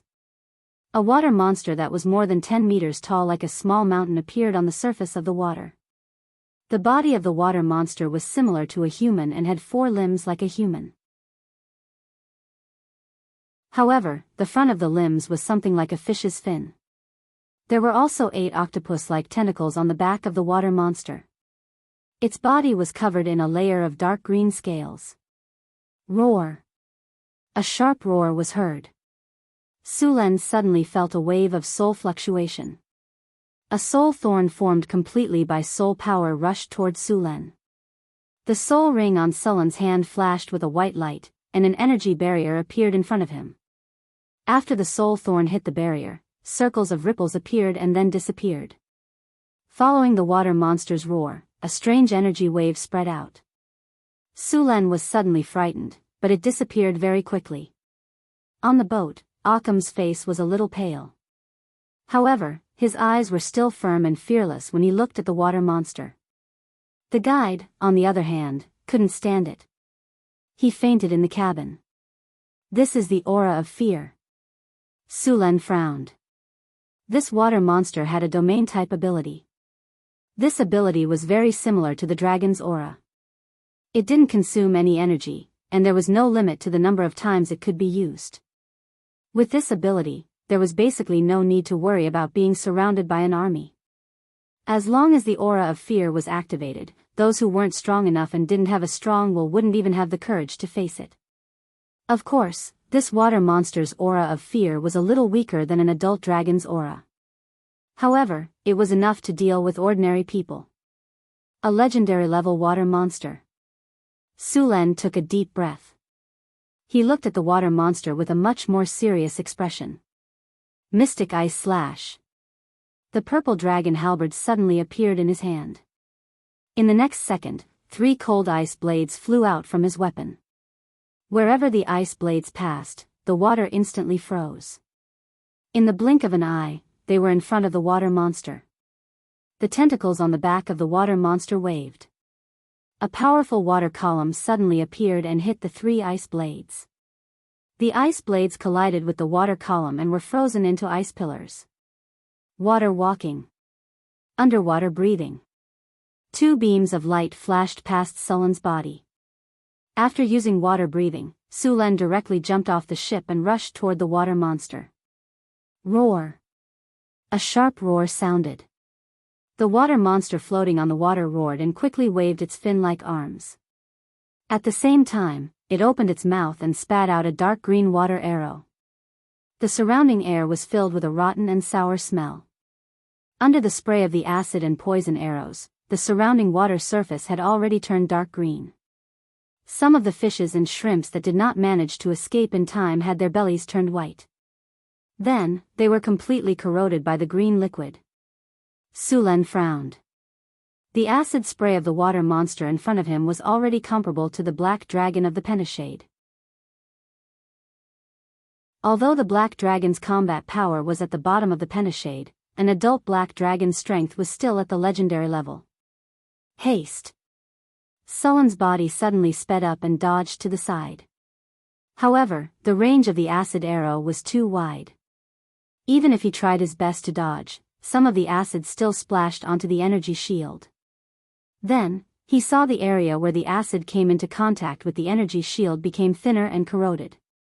In the end, with a soft sound, the energy shield and the acid disappeared together. The energy shield was a level 5 spell. It had just taken a hit from the soul thorn and now the acid arrow. Finally, it shattered. The acid arrow of the water monster was very powerful. If it were to hit a level 2 extraordinaire directly, not many of them would be able to withstand it. Just now, the area where the acid arrow had been shot by the monster had been cleared out. Strong acid attacks were not friendly to melee professions. They could corrode metal and cause great damage to the body. Even if one could pass the constitution test, there would be terrible scars after the wound was healed. Only melee professions with more than 20 constitution and advanced tenacity and regeneration could ignore this kind of attack. Seeing that Su Len had dodged the acid arrow, the water monster turned its huge body and quickly rushed up. Although it was a little surprised by Sullen's escape, as the strongest overlord in the water, it didn't think that the little human would be a match for it. As a water monster, the lake was its home ground. It was like a fish in water here. Its fin-like arms waved gently, and the water monster rushed up quickly. At the same time, it spat out another acid arrow from its mouth. Summon wind elementals. The wind whistled on the surface of the water. 2 large wind elementals that were 5 or 6 meters tall appeared on the surface of the water. These wind elementals had electric arcs jumping on their bodies from time to time.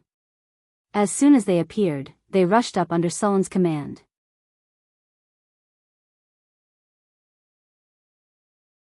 Chapter 3:12. The whirling wind blew the acid arrows away, scattering the dark green acid in all directions. Only a part of it landed on the 2 large wind elementals, sizzling and emitting white smoke. However, compared to the wind elemental's height of 5 to 6 meters, the consumption was not even worth mentioning. The 2 wind elementals stirred up a gust of wind and rushed towards the water monster. The huge tentacles on the back of the water monster waved quickly, whipping the wind elementals. The huge body of the wind elementals only lasted for a few seconds before they exploded into a cloud of smoke. Thunderstorm. A rolling thundercloud suddenly appeared, followed by a blue lightning bolt as thick as a water bucket, striking the water monster. The powerful electric current directly shocked the water monster, causing its body to convulse and its tentacles to sway disorderly. However, the damage was not as great as Su Len had imagined. More electric current was channeled into the surrounding lake water.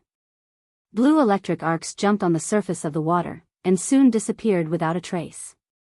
2/3 of the power of the thunderstorm spell dissipated into the surrounding lake water. As a legendary creature, the water monster had high magic resistance, and the greatly reduced thunderstorm spell did not cause any serious damage to it. At most, it made it feel a little uncomfortable and its body became numb. If this was on land, such a powerful thunderstorm would have at least charred the water monster black. Unfortunately, this was the enemy's home ground. After seeing that the thunderstorm was not as effective, Su Len decisively cancelled the thunderstorm. The huge power of thunder and lightning filled the purple dragon halberd. Although the damage of the thunder and lightning was not good, the additional numbing effect was not reduced at all. After adding the water walk buff, Su Len could walk on water as if it was flat ground. After seeing that the effect of the thunderstorm was greatly reduced, Su Len tapped the ground with the tip of his foot and quickly rushed towards the water monster. Silver Dragon Inversed Scale Spear. As the purple dragon halberd was waved quickly, a silver dragon appeared. The dragon's body flashed with lightning, and in the next second, it directly rushed towards the water monster. The water monster that had just recovered from the numbing effect did not have time to dodge. Bang! The water monster's massive body was sent flying nearly 30 meters away. Its originally streamlined body was now riddled with bone-deep wounds. A large amount of blood gushed out from the wounds. Although the water monster looked miserable, its injuries weren't as severe as one would imagine. However, this water monster was unlucky enough to be paralyzed once again. This made using lightning attacks very annoying. Every attack would go through a test of paralysis. Once it failed, it would enter a state of paralysis. Lightning attacks had a very high chance of paralysis. Half Moon Slash. A crescent-shaped light blade flashing with lightning suddenly appeared. Then, it quickly rushed towards the water monster while sticking close to the surface of the water. After recovering from its paralysis state, the water monster immediately summoned a huge water shield. The light blade slammed into the water shield, splitting it in half. Then, it turned into countless water droplets and fell into the water. Although the light blade had broken through the water shield, it had consumed most of its energy. Then, it collided with one of the water monster's tentacles. After leaving a scar on the tentacle, the light blade completely dissipated. Sullen's body quickly glided across the water. In a breath's time, he had crossed a distance of 30 meters and arrived beside the water monster. In front of him, the water monster that looked like a mountain of flesh had just finished casting a spell. At this time, the water monster was in a state of exhaustion and had yet to recover its strength. Sullen's target was its chest and abdomen. From here, he could directly attack the water monster's internal organs. Although he didn't know where the water monster's heart was, and the water monster's body was too big, Sulen wasn't confident that he could hit its heart in one hit. So, his goal was to open its chest. Dark green scales covered its body. Sulen waved the purple dragon halberd, and at this time, the water monster forcefully dodged. At the same time, the tentacles on its back swept towards Sulen. Sulen quickly twisted his body and easily dodged the attack. At the same time, the purple dragon halberd in his hand stabbed towards the scales on the water monster's abdomen. Slash! It felt like a knife cutting through cowhide. Although there was a lot of resistance, the purple dragon halberd still quickly pierced through the scales, cut open the water monster's tough skin, and stabbed into the water monster's muscle layer. After piercing into the muscle layer, the purple dragon halberd was like a scalpel, quickly sliding upwards along the muscle texture. After Sullen's halberd broke through the water monster's defense and left a 1-meter-long wound on its abdomen, the water monster's tentacles frantically whipped towards Sulen. Sulen didn't take it head-on. His body flashed, and he pulled out the purple dragon halberd and quickly retreated. When the purple dragon halberd was pulled out, it also brought out a large piece of flesh, and the water monster's wound became even more serious. Dark green blood splattered, and some of it landed on Sullen's body. The water monster's blood was like a strong acid, and it had a strong corrosive effect. However, this kind of corrosive effect didn't have much effect on Sulen. With his legendary tenacity and 38 points of constitution, the blood only corroded a few black spots on his skin, and he quickly recovered.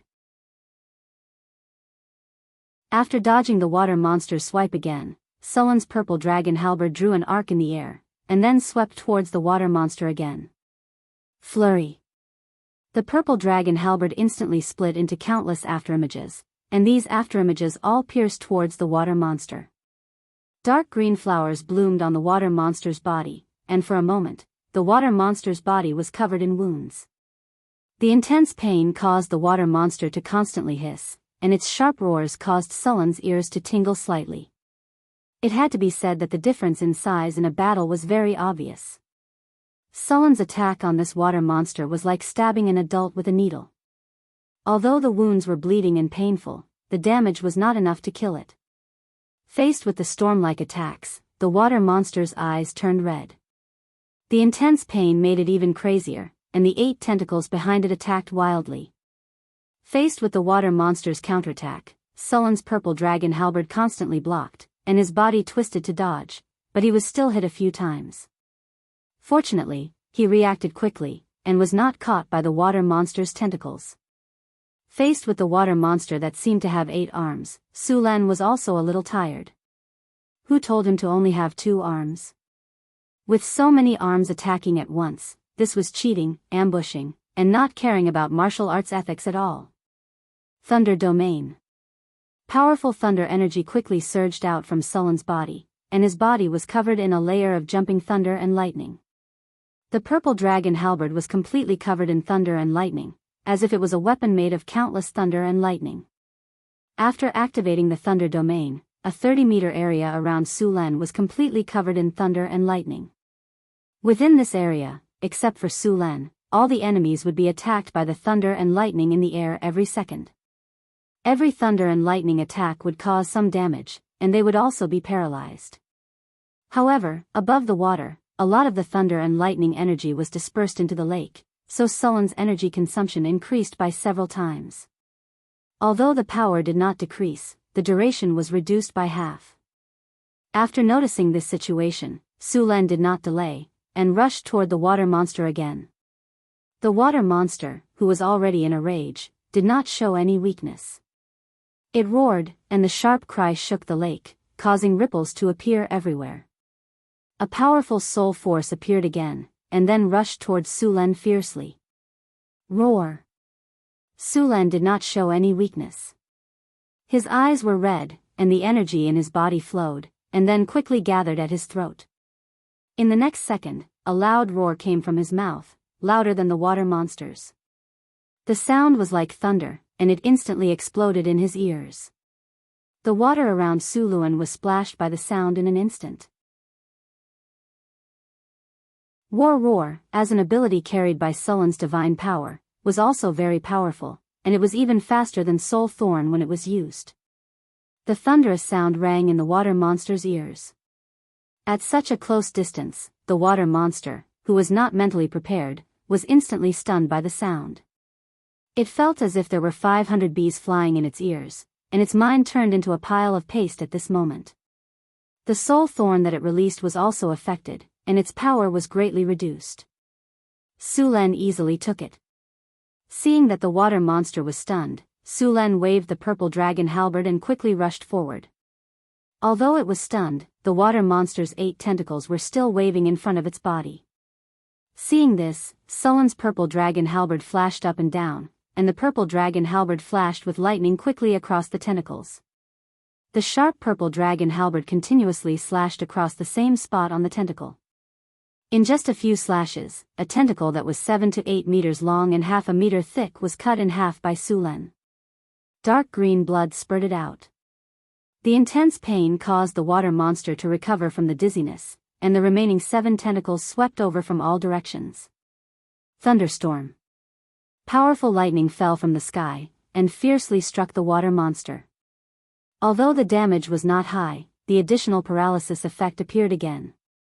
Sulen did not care and madly attacked one of the tentacles. In the blink of an eye, the other tentacle of the water monster was cut in half by Sulen. After 2 tentacles were cut in half, the water monster's attack power was reduced by a level. Facing the attacks of the remaining 6 tentacles, Sulen was not exhausted. Acid spit. Seeing that Sulen was tangling with the tentacles and was beginning to gain the upper hand, the water monster once again spat acid at Sulen. However, Sulen, who had activated his thunder domain, did not dodge this time. The distance was too close, and the water monster's acid had a wide range. The effect of dodging was not good.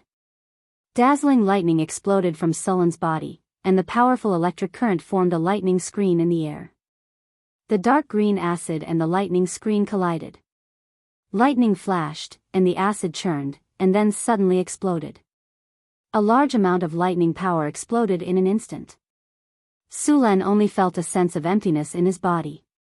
This was an illusion caused by a large amount of energy consumption. Before he could let out a sigh of relief, the 6 tentacles once again swung over. Sulen's purple dragon halberd swept out, and directly cut one of the tentacles. Then, his body dodged the tentacle behind it, and the tip of his foot kicked off the tentacle, and his body sped up again.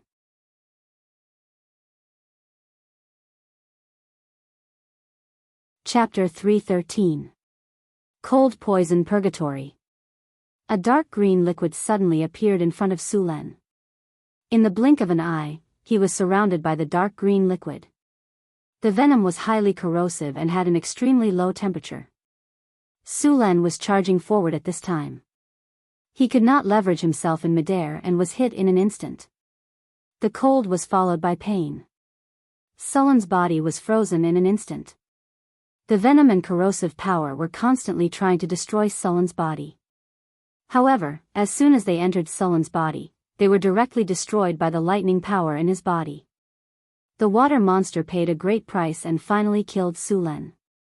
The few remaining tentacles rolled up the dark green ice around Sulen, preparing to kill Sulen completely. Crack. At this moment, the sound of ice breaking came from the ice. Before the water monster could react, a large number of ice cubes suddenly shattered. Sulen's body was wrapped in lightning. A terrifying lightning power gathered around him. Entanglement.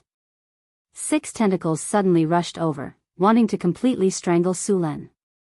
However, as soon as they came within 3 meters of Sulen, the explosive lightning power paralyzed all the tentacles. Lightning flashed all over the sky. Sullen's figure flashed like a bolt of lightning and instantly broke through the encirclement of the 6 tentacles. He crossed a distance of more than 10 meters and appeared near the water monster's body. Then, the terrifying lightning power gathered on his weapon.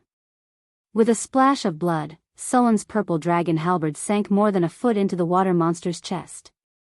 The water monster's huge body trembled. Then, the arms and tentacles on its body swung wildly. Sulan was sure that he had pierced the water monster's chest. He might have even pierced its heart. However, the water monster did not die even after its heart was pierced. One could imagine how strong this water monster's body was. Sullen's face was a little pale. He did not expect the enemy's vitality to be so tenacious. Although the explosion just now was powerful, the aftereffects were also serious. In just a short period of time, Sulan had consumed more than half of his energy. The water monster's tentacles swung wildly. Sullen's arm exerted force and pulled out the purple dragon halberd. Then, he slashed at the water monster's head fiercely. Slash!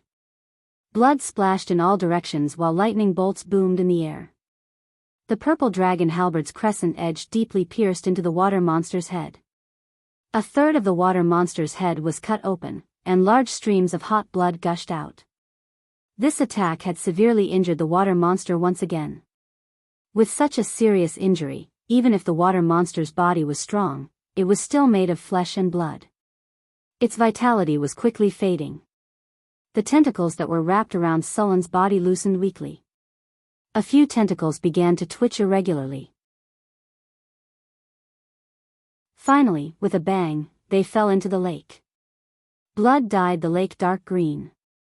Most of the lightning on Sullen's body had dissipated. His clothes had become tattered. Many parts of his body had become pitch black. A fishy smell wafted out. The water monster's counterattack before its death had caused him quite a lot of damage. If it were not for his strong vitality, legendary toughness, and intermediate regeneration, just the poison and acid alone would have been enough to make him suffer. After there were no more enemies, Sullen's body began to slowly recover. The black poison spots slowly faded away. The areas that had rotted into rotten flesh also began to scab. Although he looked very miserable, his aura was getting stronger and stronger. Just now, when the water monster had the home field advantage, Sulan still managed to kill it. Continuously killing experts of the same rank made his aura even stronger. Even a legendary expert would be affected by it. Congratulations to the host. You have successfully killed a legendary water monster. You have obtained an epic victory. Your name has spread far and wide in the northern wastelands. Prestige plus 10. You have completed the random mission, Raging Water Monster. Your city Mirror Lake City stability plus 20. Popular sentiment plus 15. Your citizens fear you more. You have obtained a gold treasure chest. Congratulations to the host. You have successfully killed a legendary water monster. You have obtained 45,800 experience points. You have obtained a silver treasure chest. You have obtained a legendary talent point. You have obtained the item, Spring of Vitality, *1. Ding! The host has killed 3 legendary experts. Congratulations to the host for obtaining the title, Legendary Slaughterer. Legendary Slaughterer, Special Title. Acquisition requirements, automatically obtained after killing 3 or more legendary experts. Wearing this title can increase the host's deterrence. During transactions and negotiations, the host can obtain better conditions. Damage to legendary enemies plus 1. There is a chance of enraging the enemy. Ding! After arduous training, you have mastered Weak Poison Resistance. Weak Poison Resistance. During the battle with the legendary water monster, you have been eroded by poison multiple times. Moreover, with your strong physique and regenerative ability, your poison resistance has increased. From now on, you will be immune to poison damage up to 5 points. When receiving magic or physical attacks, any damage with poison effects will be reduced by 5 points. Ability requirements, 20 points of vitality or 15 points of vitality and the ability to regenerate. Ding! After arduous battle, your ability, Intermediate Regeneration, has been upgraded. You have obtained the ability, Advanced Regeneration. Advanced Regeneration, you have fought in a harsh environment. While resisting the cold, poison, corrosion, and pain, your body has been further tempered. You have successfully passed through these extreme environments and defeated the enemy in the end. During this process, your body has undergone a further transformation. At any time, your recovery speed has increased by 15 points.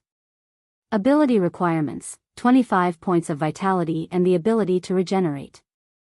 After the battle ended, they quickly returned to the water area. The huge body of the water monster floated on the water. Sulen first used ice magic to freeze the huge body of the water monster. Then, he got 2 people to tie the water monster up with ropes and slowly drag it away on the fishing boat. The corpse of a legendary water monster could be said to be priceless. He did not intend to throw it away. After arranging all these, Sulen closed his eyes and sat in the cabin to check the rewards of this battle. He opened the storage space. At this time, there were 2 treasure chests in the storage space. Sulen took a deep breath and chose to open them. A beautiful special effect flashed and the cold voice of the system rang in his ears. Congratulations, host, you have opened the platinum treasure chest. You have obtained 1 storage space upgrade voucher.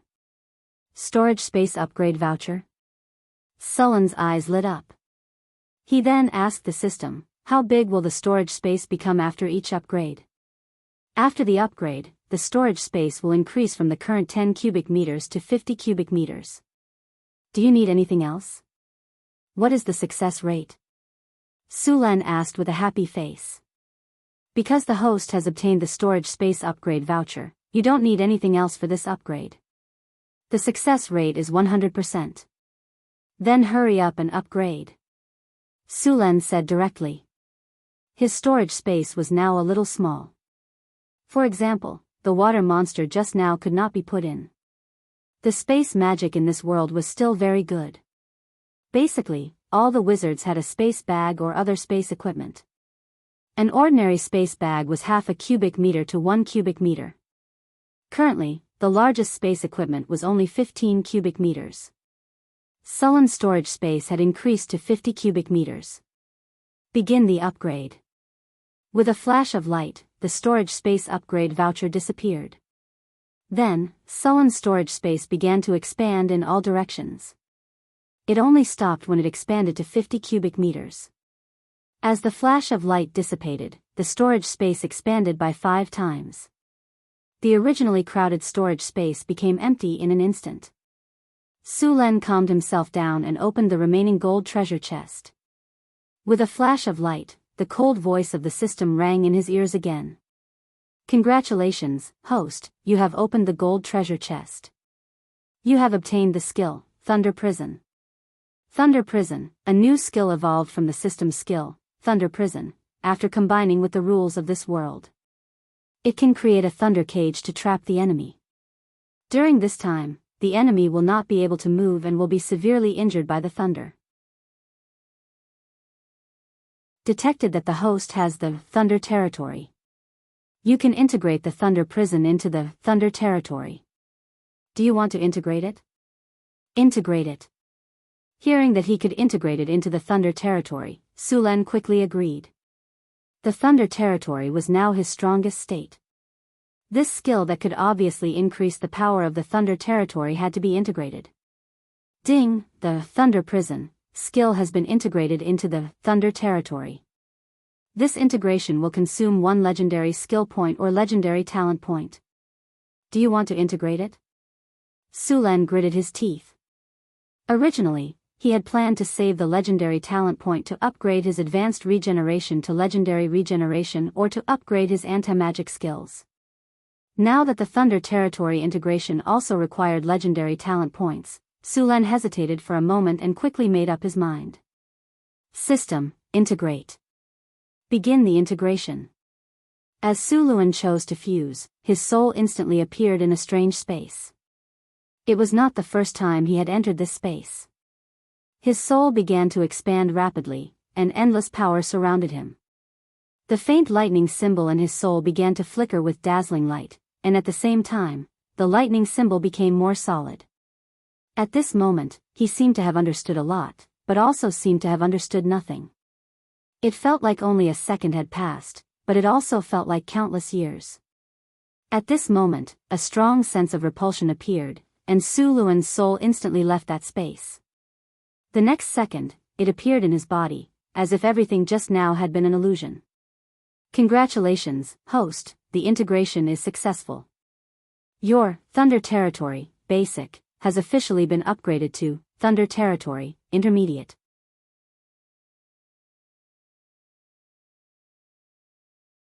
Chapter 314. Sulen slowly opened his eyes. After a tough battle, his empty body was once again filled with energy.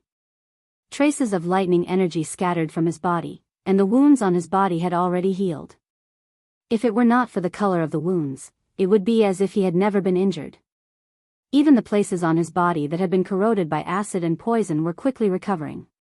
The poison had completely disappeared, and the black rotting areas were quickly scabbing and then shedding. In less than 10 minutes, these areas had returned to their original state. The advanced regeneration talent was indeed very powerful. With this talent, not only would wounds heal quickly, but it would also grant some supernatural changes. For example, as long as a broken limb was reattached to the body's regeneration ability would regenerate the limb and the body. It was said that with the legendary regeneration talent, even if a broken limb was completely destroyed, the body would grow again after a period of time. In other words, he had the ability to regenerate broken limbs. Sulen had only seen this talent in slimes and trolls. Sulen gently opened his hand, and a ball of lightning energy appeared in his hand. The violent lightning energy formed a ball of lightning in his hand. Sulen held the ball of lightning and gently tossed it up, then caught it again. Then, he continued to perform various actions. The ball of lightning did not change at all under Sulen's acrobatic actions. It did not look like a violent lightning element at all. In the past, Su Luan couldn't do this. However, after fusing with Thunder Prison and upgrading his Thunder Domain, Su Luan was able to do this easily. Thunder Territory, Intermediate, you have begun to control the power of lightning. When you use lightning energy again, it will be more powerful. You are immune to ordinary lightning damage. The consumption of all lightning energy skills will be reduced by 50%, and the power of all lightning skills will be increased by 50%. After the territory is activated, you can create a world of lightning within 30 meters of yourself. All people or monsters that enter this area will be damaged by lightning. In this territory, your skills, strength, constitution, agility, and magic resistance will be increased by 100%. Sulen's Thunder Territory had expanded. Of course, his energy consumption had increased as well. Apart from that, his control of thunder and lightning had also become easier. Now, Sulen could easily control the thunder and lightning to kill the monster even if they were on the surface of the water. Previously, when he used the Thunder Domain, although it was very powerful, he couldn't control the thunder and lightning released. Now, it was different. As long as he was in the Thunder Domain, he could control the thunder and lightning released. It wouldn't be like last time, when 2/3 of the power of the thunderstorm spell was channeled into the lake. For example, Sulen could now adjust the plasma cannon according to his needs. If the succubus had high magic resistance, he could increase its power. If Phyllis was weak, he could reduce its power. Although its power did not increase by much, Sulen's combat power had increased by several levels. "Sir, we've arrived." Just as Sulen was thinking about how to train his lightning control, Occam's voice came from outside the cabin. "Got it." Sulen took out a clean and intact set of clothes from the storage space and threw away the beggar's clothes.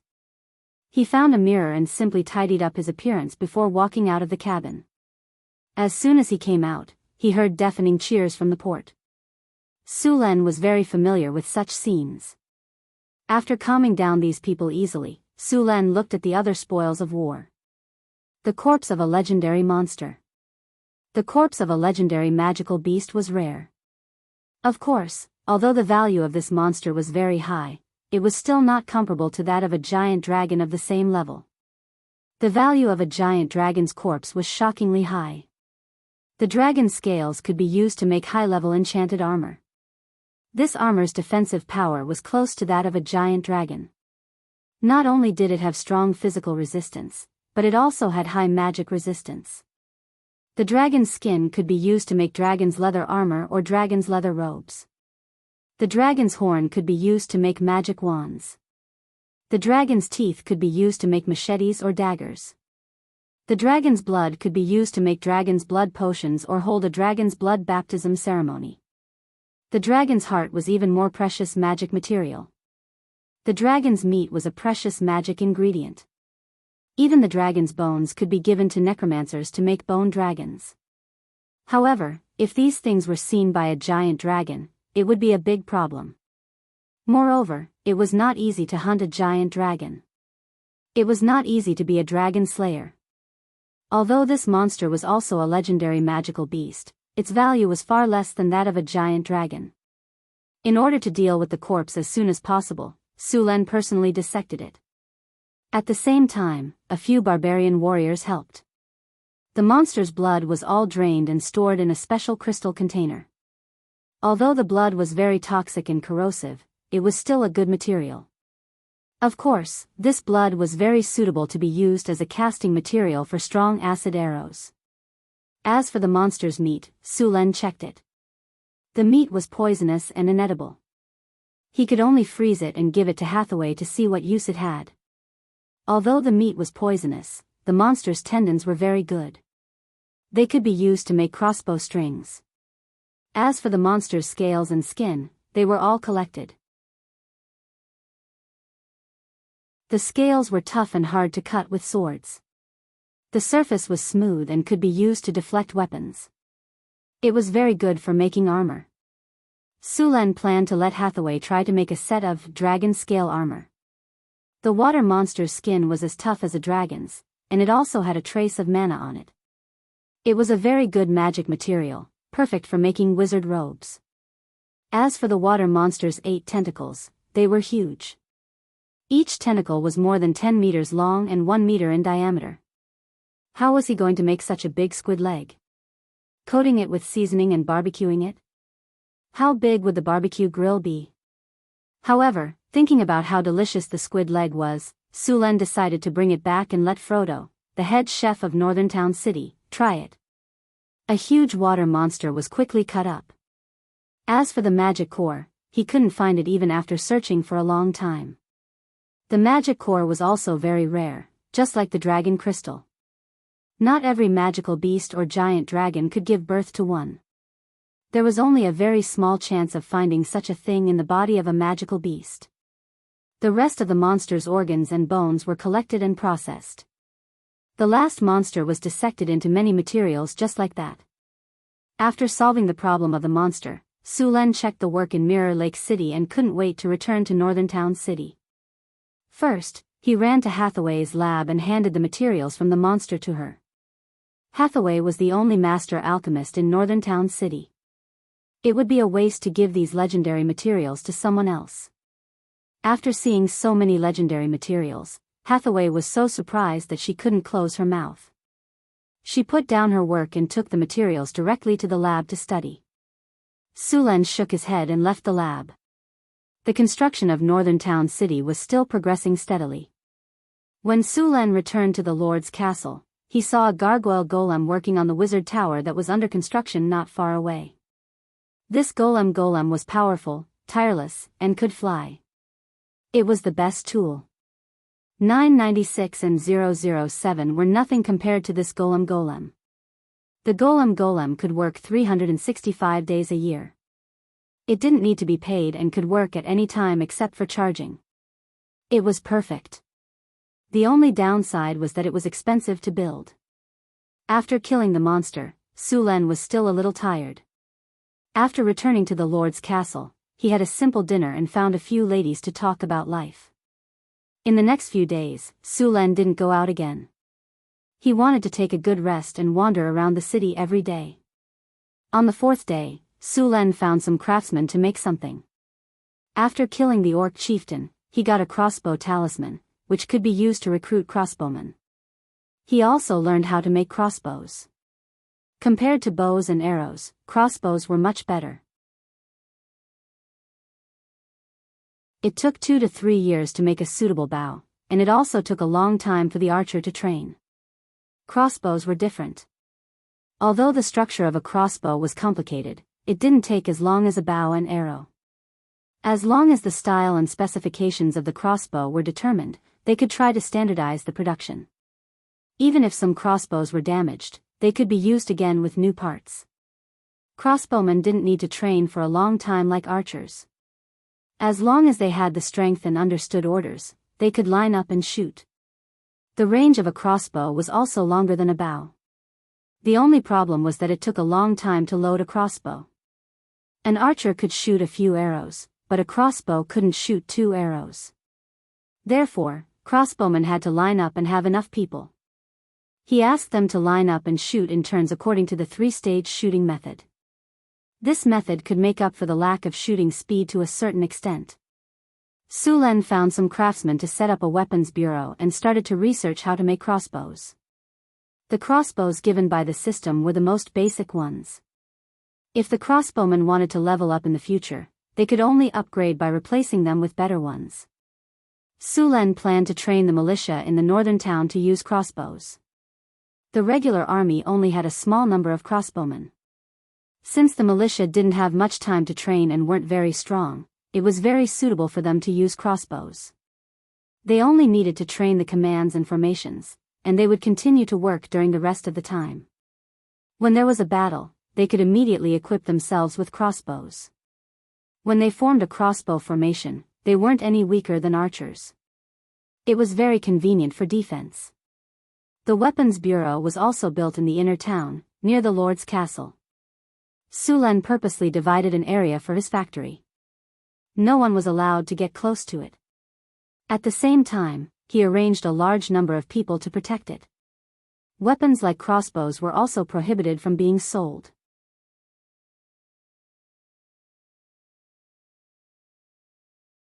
Chapter 3:15. The Weapon Bureau only took 2 days to complete, and the attributes were quite good. Weapon Bureau, Department for Research, Development, Improvement, and Production of Weapons. Research Speed +10, Strive for Perfection +8, Craftsman Spirit +10, Work Efficiency +10. Although the attributes were not much, the effects were quite good. Sulen arranged for 30 craftsmen to work on the Weapon Bureau. The first weapon they were researching was the crossbow. The crossbow Sulen had obtained was simple in structure, low in power, short in range, and slow in loading. It had no advantages over the centaur longbows and elven longbows. It was similar to the birch bows used by human archers. This level of crossbow had no advantages at all, so Sulen planned to research and upgrade it before equipping it. Of course, even if they wanted to research and upgrade the crossbow, they still needed to make the basic crossbow first. Many countries had crossbows, but they preferred the powerful ballista. There wasn't much research on small crossbows, and the cost of making one wasn't a small sum. Therefore, the popularity of small crossbows in various countries wasn't high. Normal crossbows were not a threat to knights. In this supernatural world, a knight could wear plate armor and charge back and forth on the battlefield. Normal crossbows could not pierce plate armor at all. Only large ballistae could pose a threat to them. However, ballistae were heavy and difficult to move. As long as they were discovered in advance, the hit rate would be even lower. They were more suitable for siege or defense. Because he had mechanical control and had made ballistae before, making a small crossbow was not difficult for him. Sulen asked the craftsman to help him and made the crossbow according to the blueprint. As long as the frame of the crossbow was made of metal, this part could be poured directly. The other parts were made of flexible wood, and the bowstring was made of cow tendons and other materials. The bowstring used in the crossbow was tougher than normal bows, so it was made of several pieces of cow tendons. When necessary, iron wire could be added to increase the strength. With the completion of the last part, Sulen finally finished making all the parts of the crossbow. After moving his body a bit, Sulen picked up the parts and started to assemble them. Compared to making the crossbow, the assembling speed was much faster. It only took him 10 minutes to complete the crossbow. In fact, the crossbow in the blueprints given by the system was an arm crossbow. However, the arm crossbow took a long time to load, so Sulen modified it and turned it into a leg crossbow. It was the addition of a pedal at the front of the crossbow. When drawing the crossbow, one foot stepped on the pedal and both hands pulled the bowstring. It was faster and more labor-saving than using both arms to draw the bowstring. Sulen tried to pull open the crossbow and put the special bolt into the crossbow machine. The bolt used by the crossbow machine was different from the bolt used by the bow. The bolt used by the crossbow machine had no feather and was shorter than the bolt used by the bow. After fixing the bolt, Sulen led the other craftsmen to a weapon testing field in the back. Sulen asked the craftsmen to place the targets at 50 meters, 80 meters, 100 meters, and 120 meters respectively. He began to test. He held the crossbow machine with one hand and the handle with the other. Then, he aimed the crossbow machine at the target in the distance and pulled the trigger with his finger. Bang! The sound of the bowstring vibrating was heard. The bolt instantly shot to the target in the distance and hit the bullseye. Then Sulen continued to load the crossbow and shoot. Bang, bang, bang. The sound of the bowstring was heard continuously. In a short while, Sulen shot out more than 10 bolts. Then, he began to check the lethality of the bolts. The bolts on the 50-meter target directly penetrated the target. These targets were all made of hardwood and were 7 centimeters thick. It was not easy to penetrate them. The bolts on the 80-meter target also penetrated deeply. On the 100-meter target, the bolts on the 100-meter target were very shallow, only about 1 centimeter deep.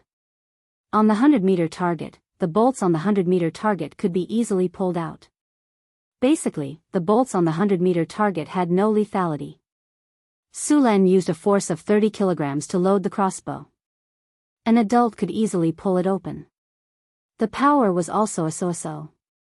The lethality was very strong within 80 meters. At 50 meters, it could penetrate armor. Beyond 100 meters, the power would plummet. The bolts were different from bows because they did not have feathers and were very unstable. Beyond a certain distance, the power would not be as strong. However, a 30-kilogram crossbow was only the most basic. Usually, the crossbow was more than 60 kilograms. At that time, the range of the bolts would definitely be longer and the penetrating effect would be stronger. In fact, a 60-kilogram crossbow only needed to be strengthened. The main body of the crossbow did not need to be changed. After Sulen tested the crossbow and confirmed that there were no problems, he let the craftsmen research and design the bolts. Sulen did not plan to participate in the research and design. If he did everything himself, what would the craftsmen do? As a lord, he was very busy. He only planned to take some time to take a look at the Weapons Research Institute and give some advice if there were any problems that he could not solve. When Sulen established the Weapons Research Institute, the corresponding training in the barracks had already begun. The militia system in North Town was now established. The militia was different from professional soldiers. The militia had a very low salary. They had at least 5 days of training per month. The rest of the time, they worked as usual. The militia's training had also been changed. It was now about formations and getting familiar with all kinds of commands and flags. In fact, military training was mostly about formations. Whether it was spearmen or archers, they all needed to know how to arrange formations. The soldiers in North Town City were currently training the crossbowmen in a phalanx. Once the crossbows were made, they would be able to fight very quickly. The soldiers did not need to go out to fight. They would usually stay in the city to defend. The crossbowmen needed the support of other troops when they went out to fight. The crossbowmen were only powerful when they were in a tight formation. Without a formation, or if the formation was loose, the crossbowmen were like lambs waiting to be slaughtered. At the same time, the crossbowmen needed other troops to protect their flanks. Otherwise, they would be ambushed from the back. The current militia in Northtown City did not have the mental fortitude to do so. Northtown City now had the security force, the regular army, and the militia. The total number of soldiers was over 10,000. The total population of Sullen's territory was less than 150,000. Of course, this did not include the goblins, kobolds, and other slaves. This ratio was already very high compared to the surrounding countries. The salary of the Northtown City Army was also higher than that of the surrounding countries. The finances of Northtown City were a little tight. Originally, the income of Northtown City was enough to support so many soldiers, but there was too much work to do in Northtown City. The most expensive thing in Northtown City was all kinds of projects. Although many materials could be produced in Northtown City to reduce the cost, many magic materials could only be bought from merchant caravans. For example, the magic materials shipped from the Roland via City Alliance would cost at least twice as much here. Moreover, many magic experiments required the consumption of gold. Gold was a commonly used material in alchemy, and Hathaway was also a huge consumer of gold. According to the statistics of some wizards, a legendary wizard could consume several tons to a dozen tons of gold in their lifetime. For example, the magic gold that wizards made was a substitute for fine gold. It required a lot of gold to make. Thorium, which was used to replace mithril, was also made with silver. Building a wizard tower would cost at least a few million kinnar. By now, most of the wealth in Sullen's treasury had been used up. Luckily, there were still gold and silver mines that were still being excavated. Every month, there would be a large amount of gold and silver coming into the treasury. The restoration of the secret realm had slowed down, so Sulen decided to build the wizard tower first. Since he was ready to establish a duchy, Sulen was also preparing to issue his own currency. The currency exchange in this world was very messy. There were more than 30 kinds of gold coins, and they all had different weight and weight. The most valuable gold coin was the wealth coin issued by the Church of Wealth. Because of the high quality of this gold coin, it was very popular throughout the continent. Merchants loved to collect this kind of wealth gold coin the most. On the front of the coin was the portrait of the Lady of Wealth, and on the back was the emblem of the Church of Wealth. It could be said that because of the pursuit of wealth, the Lady of Wealth had a large number of followers. Maybe it was because of the money, but most of these people were just ordinary followers. There were not many devout followers or fanatics. Those merchants were all speculators, and it was very difficult to make them believe in a god wholeheartedly. Sulen was going to make the coins with the wonders of his territory printed on them. As for why he did not put his own face on them, Sulen felt too ashamed. Also, because of the technology, the face on the gold coins was not very clear. Of course, because the Church of Wealth was rich, they used divine spells to help. However, Sulen did not have that many wizards to help him make the coins. He was going to print the image of the Arc de Triomphe on the gold coins, and the face value of the gold coins on the front of the coins. At the same time, he was going to simplify the exchange rate of the gold coins. 1 gold coin for 18 silver coins, 1 gold coin for 36 silver coins, these stupid exchange rates would all be eliminated. He was going to exchange the coins at a rate of 1 to 10, but the weight of the gold coins had to be controlled. He could not lose money. Unifying the exchange rate would make it very convenient for ordinary people to trade. The Northern Citadel was definitely going to develop its business. Sulen would not purposely make things difficult for him. The Northern Citadel already had experience in making coins. Now, they were just changing the coins of the Kingdom of Florence into the Northern Citadel's coins. In fact, gold coins were rarely made of pure gold. Pure gold was too soft and easily deformed. Therefore, some other metals were mixed in to increase the hardness. P.S. Sulen is going to establish a duchy. Asking for the name of the duchy. The Northern Citadel is too out of character.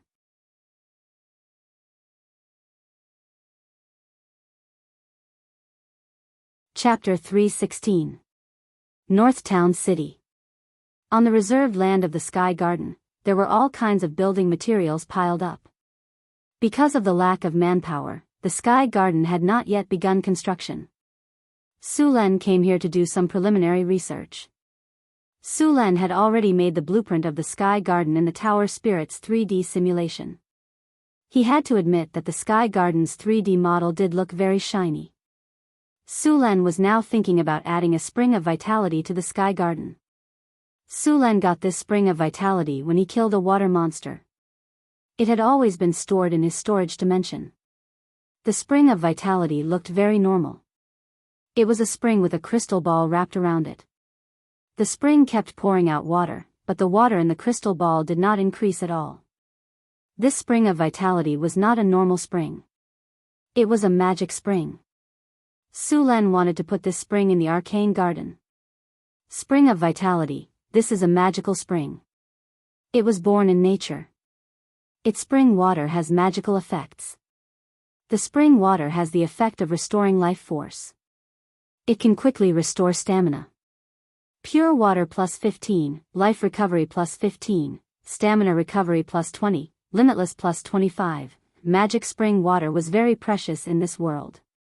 The most precious magic spring water in this world was called the Spring of Life. However, the Spring of Life only appeared in some records of the ancient arcanists. No wizard had ever seen it before.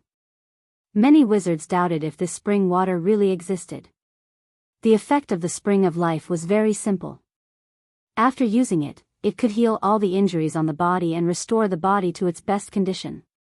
At the same time, it could also increase the user's lifespan by 1,000 years. Of course, each person could only use it once. The Fountain of Youth was actually the initial stage of the Spring of Life. It could heal all the injuries on the body and increase the user's lifespan by 200 years. Again, each person could only use it once. There were a few records of the Fountain of Youth on the continent. The most famous one was the legendary pirate king, Bartholomew Roberts. This pirate king was born in a noble family. He was a baron. Once again, he was captured by pirates during a sea trade. He joined the pirates and quickly became the leader of the pirates. This pirate king liked to wear a gorgeous black suit and jewelry. He looked gentle, but in fact, he was ruthless. He never left anyone alive when he robbed merchant ships.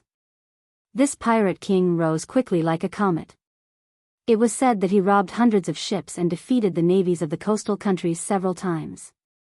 He also established the pirate law and became a pirate king. It was said that this pirate king's wealth was tens of millions of kinnar. It was a pity that no one had discovered this wealth until now. This pirate king accidentally entered a sea after a robbery and finally came to a strange island where he found the Fountain of Youth. Unfortunately, he did not live to be hundreds of years old. He met another more powerful opponent, the ancient Red Dragon, who was now the Red Dragon Queen. The Red Dragon Queen defeated Bartholomew Roberts and enslaved all the pirates under this pirate king. Then, in a few years, she established the Red Dragon Kingdom in the Southern Sea and completely monopolized the sea trade in the Southern Sea. However, she was different from Bartholomew Roberts. The Red Dragon Queen encouraged trade and she collected taxes on every ship. As long as you paid the taxes, you could pass through the Southern Sea unimpeded. These ships would fly the Red Dragon Queen's flag, and the Red Dragon Queen would attack the pirates who attacked the ships flying the Red Dragon flag. Legend has it that Bartholomew Roberts used the Fountain of Youth to stimulate his life energy and successfully advance to the legendary level. Then, his rise began. Some people speculated that Bartholomew Roberts hid all the gold, silver, and jewelry he robbed on the island where the Fountain of Youth was found. As long as one could find that path, not only could they obtain a huge amount of wealth, but they could also obtain a long life. Because of this, there was a period of time when a large number of adventurers rushed into the Southern Sea to find the legendary island. However, until now, no one had found it. Nature bred many treasures. The Fountain of Youth and the Fountain of Life were all bred by nature. Legend has it that when the world was born, there would be a world tree. The ancient elves used to serve the world tree. It was also because of the power of the world tree that the ancient elves had a lifespan of thousands of years and powerful strength. Of course, the ancient elves never admitted this because it was too long ago and there were no records left. It was a time when the ancient gods were active. Perhaps only the ancient gods hiding in some corner of the multiverse would know whether this was true or not. In addition to the Fountain of Youth, there were also petrifying springs and lucky springs. The petrifying springs could turn all kinds of objects into stone, so some people called it Medusa Springs. The lucky springs could increase luck. Although these springs were not as powerful as the Fountain of Youth, they were still precious. The Fountain of Vitality that Sulan obtained could increase the recovery speed of his HP and stamina. It could also be used to make magic potions. The success rate of making magic potions with this Fountain of Vitality was also high. Although in theory, the Fountain of Vitality could be placed anywhere, Sulan decided to place it in the Arcane Garden after asking the system. This was because the natural treasures were usually born at the central point where the elemental energy of nature gathered. Only in these places would there be a very low chance of being born. If someone wanted to move it, it would be very easy to destroy it. Of course, the Arcanists had found a way to transplant it. However, after the transplant, they still had to find a suitable place to place it. Once the elemental energy of the place was insufficient, the production of the Fountain of Vitality would decrease, and the Fountain of Vitality would gradually dry up. There was even a phenomenon where the Fountain of Vitality would be downgraded to a normal Fountain of Vitality. On the other hand, if the Fountain of Vitality was placed in a suitable place, there was a chance that the Fountain of Vitality would continue to grow. It was even possible that it could even level up. Of course, this possibility would take at least a few decades or even centuries. Sulan didn't want to level up the Fountain of Vitality, but he couldn't let it be downgraded again. Therefore, he planned to place the Fountain of Vitality in the Arcane Garden. The Arcane Garden was actually an artificially created treasure land. Through runic matrices, legendary elemental cores, and a special layout, a central point where the elemental energy gathered was created. It couldn't be more suitable to place the Fountain of Vitality here. Hathaway was a little busy during this period. In addition to making obsidian golems, she was also making materials from the legendary water monster. The scales on the water monster's body had been processed. These scales were originally excellent magic materials. After some simple processing, these scales were handed over to the Grey Dwarf blacksmith for processing. The Grey Dwarf blacksmith would use these scales to make a set of dragon scale armor. In fact, it should be called fish scale armor. After all, these scales came from the water monster and not a dragon. The production of the dragon scale armor had already begun. The one who did it was the most skilled blacksmith master among the Grey Dwarves. After some research, Hathaway found that the meat cut off from the water monster was still edible. It also had some special effects. It could slightly increase attributes by about 1 or 2 points. Of course, this meat was not for ordinary people to eat. It was so poisonous that ordinary people would be poisoned to death in one bite. If the poison was removed, although the meat of the water monster could be eaten, the effect inside would disappear. Only Cryopteris could eat the meat of the water monster, so Sulan fed all the meat to Cryopteris. Cryopteris inherited part of the dragon's blood and had a high resistance to poison. Although the toxins in the meat of the water monster were high, they didn't feel any discomfort eating it.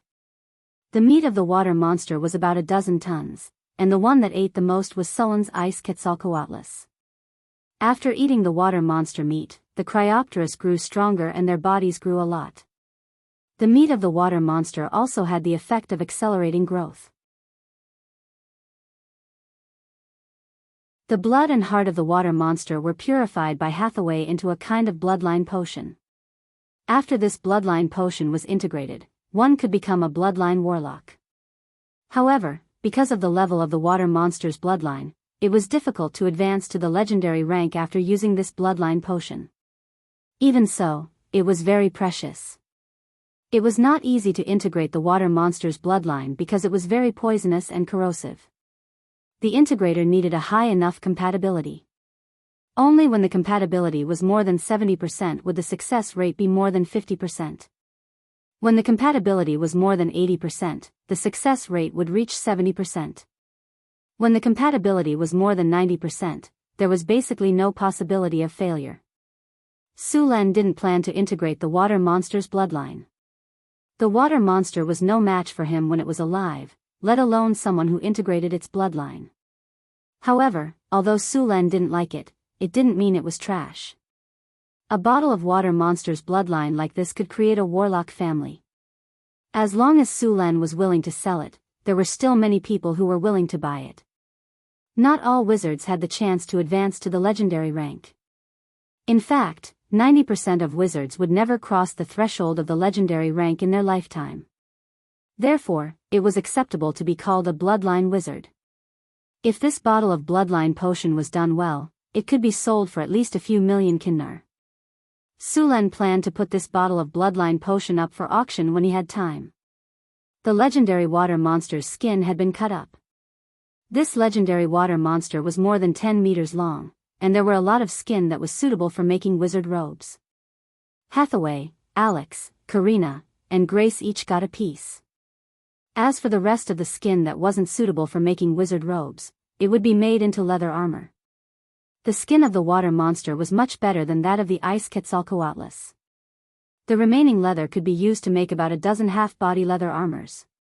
Some parts could be used to make belts, leg guards, wrist guards, and so on. Nothing was wasted.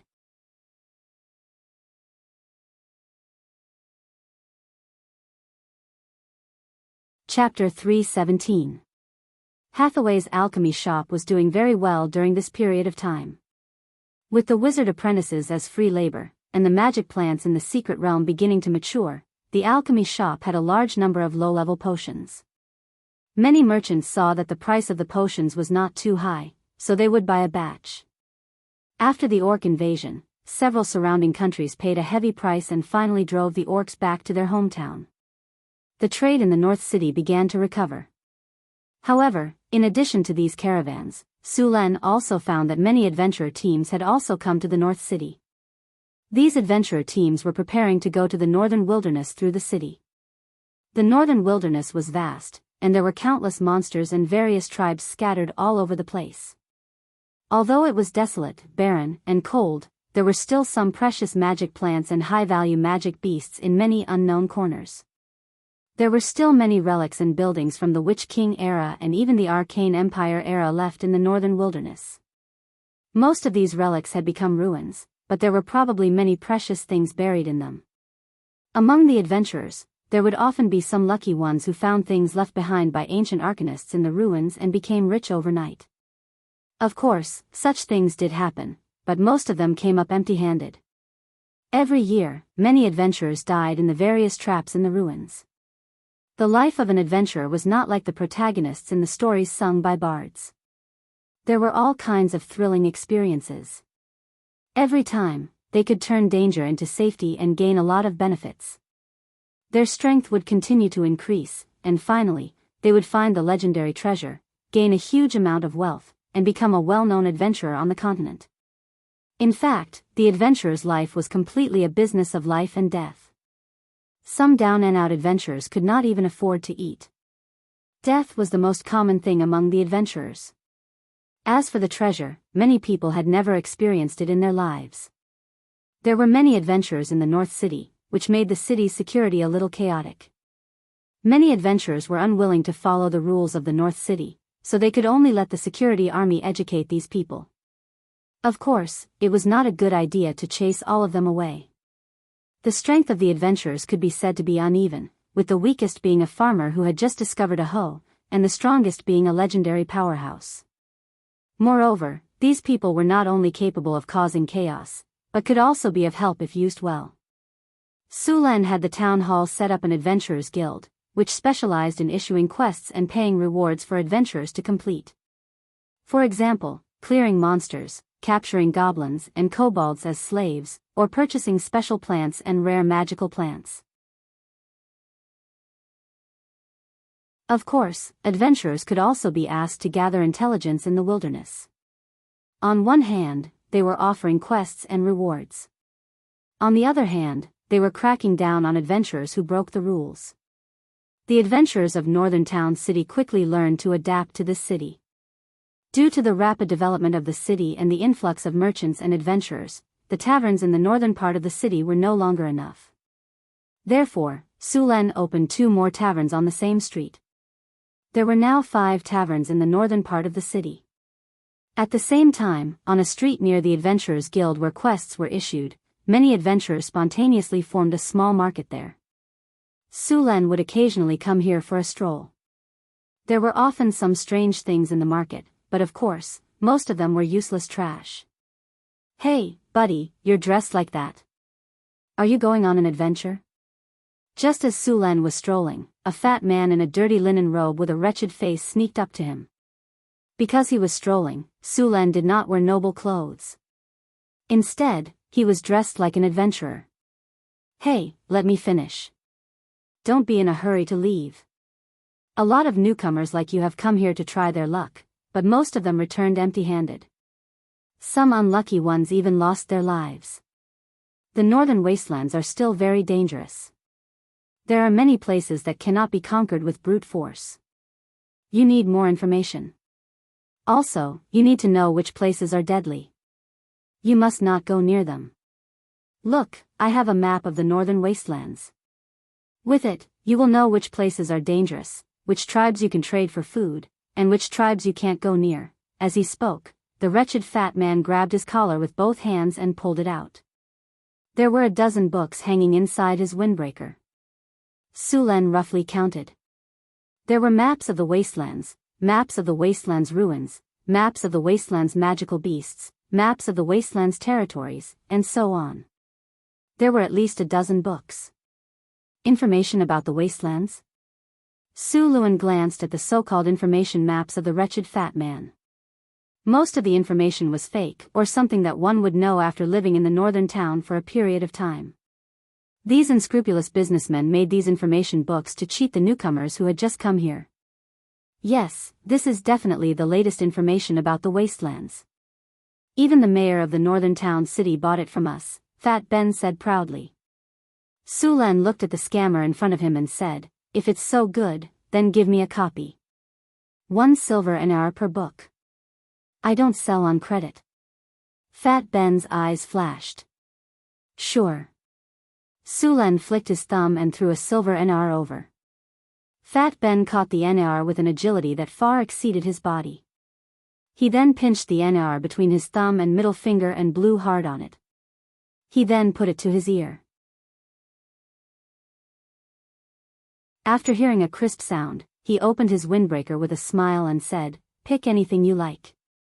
Sulen picked up a book called Dangerous Wastelands.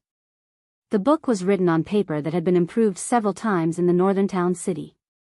The paper was yellowish and rough, but it could be written and read. The book only had a dozen pages, and it looked rough at first glance. He flipped through the pages. As he expected, most of the information recorded in the book was from the past. Sulen curled his lips and waved at a few security guards not far away. Fat Ben was still talking to Sulen about the rest of his books. "Sir, what can I do for you?" Just as Ben was trying to sell his books to Sulen, 2 security guards had already arrived behind him. Fat Ben looked behind him in confusion. After seeing that it was the security guards, his face changed and his body instinctively wanted to run away. "This man is selling fake information here. Arrest him." "Yes, sir." Ben sensed that something was wrong and wanted to run away. However, as soon as he moved, he was subdued by the 2 security guards. "F***CK, you guys are trying to trick me. You have no morals. You guys are working together to trick me, Fat Ben. Throw this guy to clean the trash in public toilets for 3 months." Sulen said directly. "Sir, I'm really not a scammer. Please forgive me this time." Ben's face turned green when he heard that he would be punished to clean toilets for 3 months. He quickly begged for mercy. "That won't do. Selling fake information and cheating people. You're lucky I didn't punish you for a year." Sulen waved his hand and signaled the security guards to take him away. "Sir, I'm not lying to you. It's true.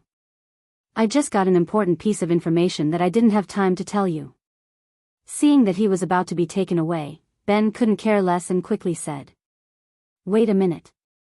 Sulan took a few steps forward and stood in front of Ben. "You said you have important information? What important information?" "If I tell you, you have to ask these people to let me go," Ben said carefully. Sulan glanced at him. "You have no room to bargain. If it's really important information, I can let you go this time. But if it's not, hee. I swear, it's definitely important information." Sulan waved at the two security guards and asked them to let go of Ben. "Speak." Ben moved his sore shoulders, and then said, "Sir, this is the information I just got from an adventurer. That adventurer had a small team of 5 people. Except for him, the rest were all left there." Sulan looked at him expressionlessly. Ben forced a smile and said, "When the guy came back, he had a mental breakdown. He said they encountered monsters in a canyon north of the city. There were a lot of monsters and they were fearless. Go find the survivor." Sulan frowned and said to one of the security guards. Soon, according to Ben's description, the security guards found the survivor in a tavern. However, the survivor was just as Ben said. He was mentally traumatized and almost went crazy. Monsters. So many monsters. Run, where is the canyon?" Sulan asked Ben, who was next to him. It's northeast of the city, in the Sierra de Lotus. I named it the Canyon of Despair. There's a map in that book," Ben said quickly. Sulan opened the book in his hand and found the description of the Canyon of Despair. There was a simple map at the bottom. The Canyon of Despair was marked with red paint, and the words, "extremely dangerous," were written next to it. "Okay, if this information is correct, then you've done a good deed. Your sentence will be reduced to 1 month. You'll only have to clean the streets, not the toilets," Sulan said as he put away the book. Then, as Ben wailed, he signaled the security guards to take him away. Sulan then waved his hand again, and another security guard came forward to greet him. "Sir, what are your orders?" "Go and inform the people in the council hall to gather the basic information about Northern Battlefront City. Let the newcomers know more about Northern Battlefront City so that they won't be tricked." "Yes, sir."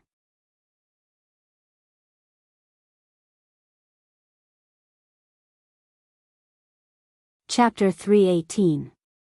The Adventurers Guild was not a unified guild.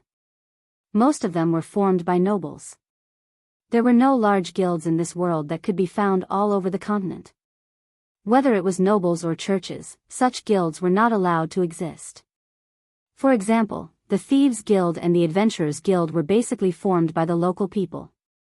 After checking some information, Sulan decided to go to the Canyon of Despair to have a look. According to the collected information, it was very likely that there were monsters in the Canyon of Despair. Monsters were different from magical beasts. They were a kind of mutated and distorted monster that had been contaminated by radiation. They had strong vitality and were very polluting. If they were given time, these monsters would evolve into evil creatures. It was said that the ancestors of these monsters were some ancient evil creatures. The wizard world did not have a conclusion about how these things came to be, but their danger level was on the same level as abominations and hatred. Ancient evil creatures were very difficult to kill. Their bodies were very strong and they were very polluting. Many times, when they couldn't kill these ancient evil creatures, they would choose to seal them. For example, the rune-sealing magic array of the sorcerers was specially prepared to deal with these ancient evil creatures.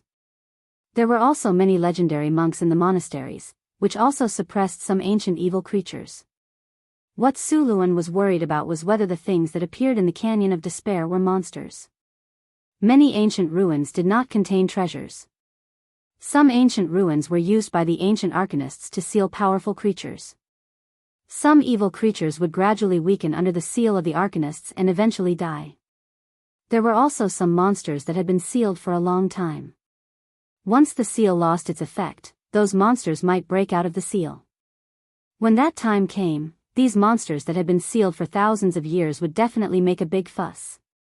After putting on his cloak, Sulen whistled. The Pegasus quickly galloped over. Sulen jumped lightly and skillfully flipped over the Pegasus. Then, according to the mark on the map, he galloped toward the Canyon of Despair in the Sierra de Lotus. The Pegasus galloped in the air. In less than 2 hours, Sulen arrived near the Canyon of Despair. A piece of black land appeared in front of him. Everything in the Canyon of Despair, from the soil to the rocks, was black. At first glance, the entire canyon gave off a ghostly feeling. Sulen frowned. This place didn't seem to be simply polluted. It was mixed with the aura of death. This is the stench of the undead, and it has been contaminated. Sulen grabbed a handful of black soil and squeezed it lightly. There's also the power of ice. What kind of monster is this? Sulen frowned. Evil creatures were difficult to deal with because of their ability to pollute. They could pollute almost all living things, which was why there were so many types of evil creatures. Sulen snapped his fingers, and the ring on his hand flashed with a spiritual light, and an energy shield enveloped him silently. Little fellow, you go play by yourself first. I'll look for you when I'm done with my business. Sulen rubbed the Pegasus' mane. The Pegasus snorted and rubbed against Sulen's body. Then, it turned around and went into the forest. The Pegasus was the darling of nature. The trees and vines in the forest would automatically avoid it, and they could even help it hide. Seeing the Pegasus leave, Sulen turned around and walked towards the Canyon of Despair. As soon as he entered the canyon, he felt an elemental vibration. Someone is casting spells here. Sulen immediately reacted. Then, he saw that not far from the entrance of the canyon, a man dressed as a wizard was fighting with 2 strange-looking corpses. A fireball the size of a soccer ball flew out. One of the corpses was directly blown into pieces. The other corpse was also blown away.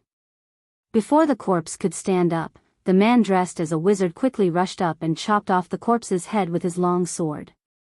Then, with a few more slashes, he skillfully dismembered the corpse. After the man dealt with the 2 corpses, he looked back at Sulen. Then, the wizard frowned and walked towards Sulen. Didn't anyone tell you that low-level wizards can't get close to this place? When you came out to explore the continent, didn't your teacher tell you? The middle-aged wizard seemed to treat Sulen as a low-level wizard. Indeed, if one only looked at the wizard's level, Sulen could only be considered a low-level wizard. The mana wave on his body couldn't lie unless he learned how to hide it. Sulen didn't know how to answer. He couldn't tell the wizard that he wasn't a wizard, but a warrior. In the wild, not many people would take the initiative to reveal their trump card, let alone a stranger. So, he just smiled at the wizard and didn't answer. Alright, whatever. Don't blame me for not reminding you when the time comes.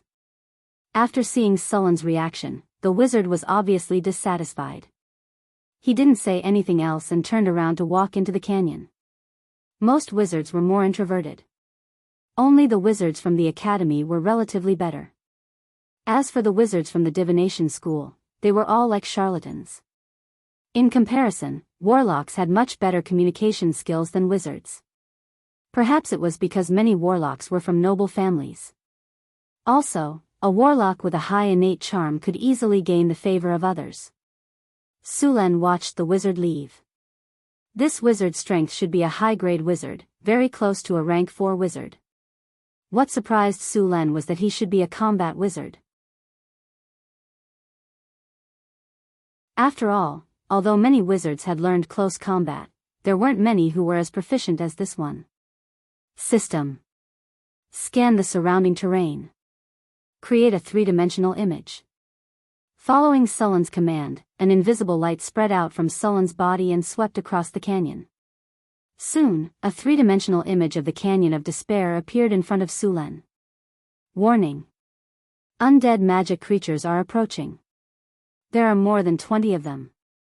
Unknowingly, a fog rose in the canyon. After Sulen entered the canyon, the fog became thicker and thicker. Now, it had affected his sense of direction. Ordinary people couldn't tell the direction at all. In the fog, there were some vague figures moving in the fog.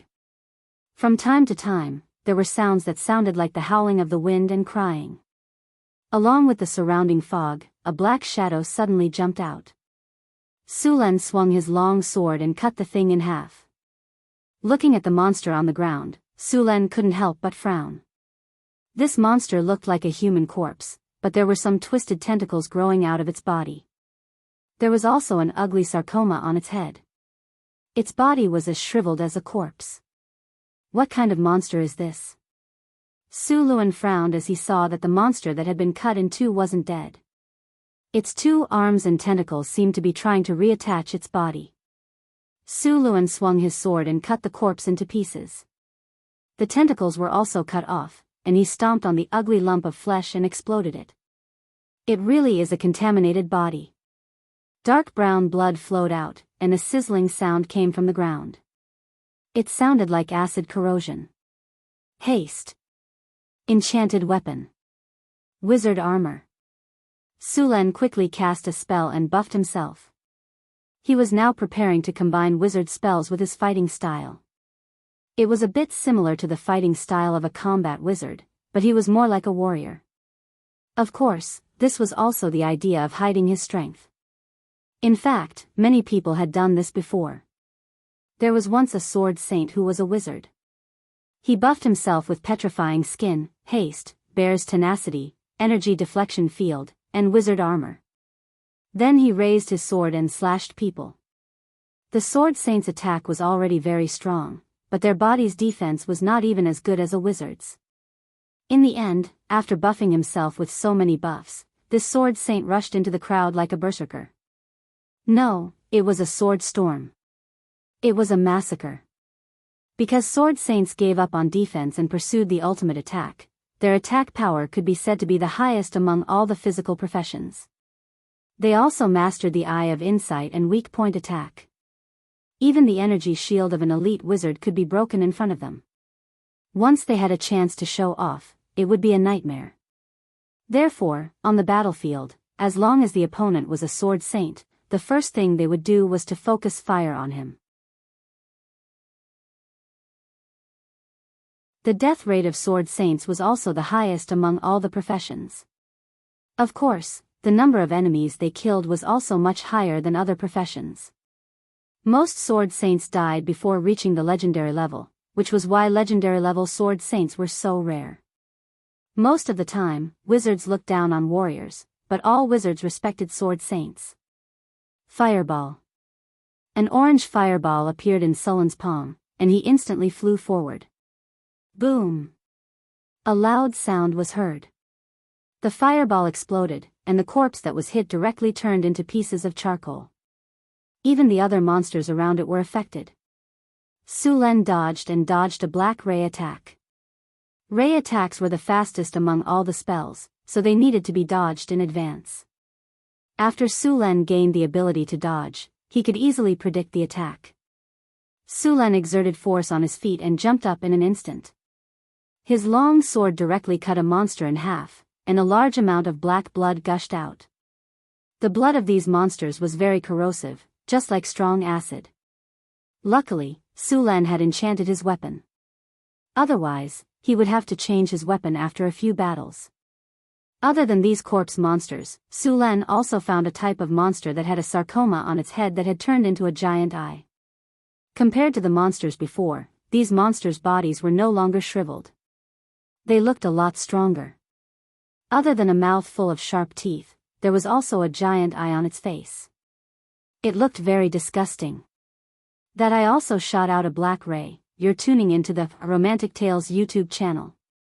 Don't forget to subscribe and join us on this journey to catch the most captivating stories.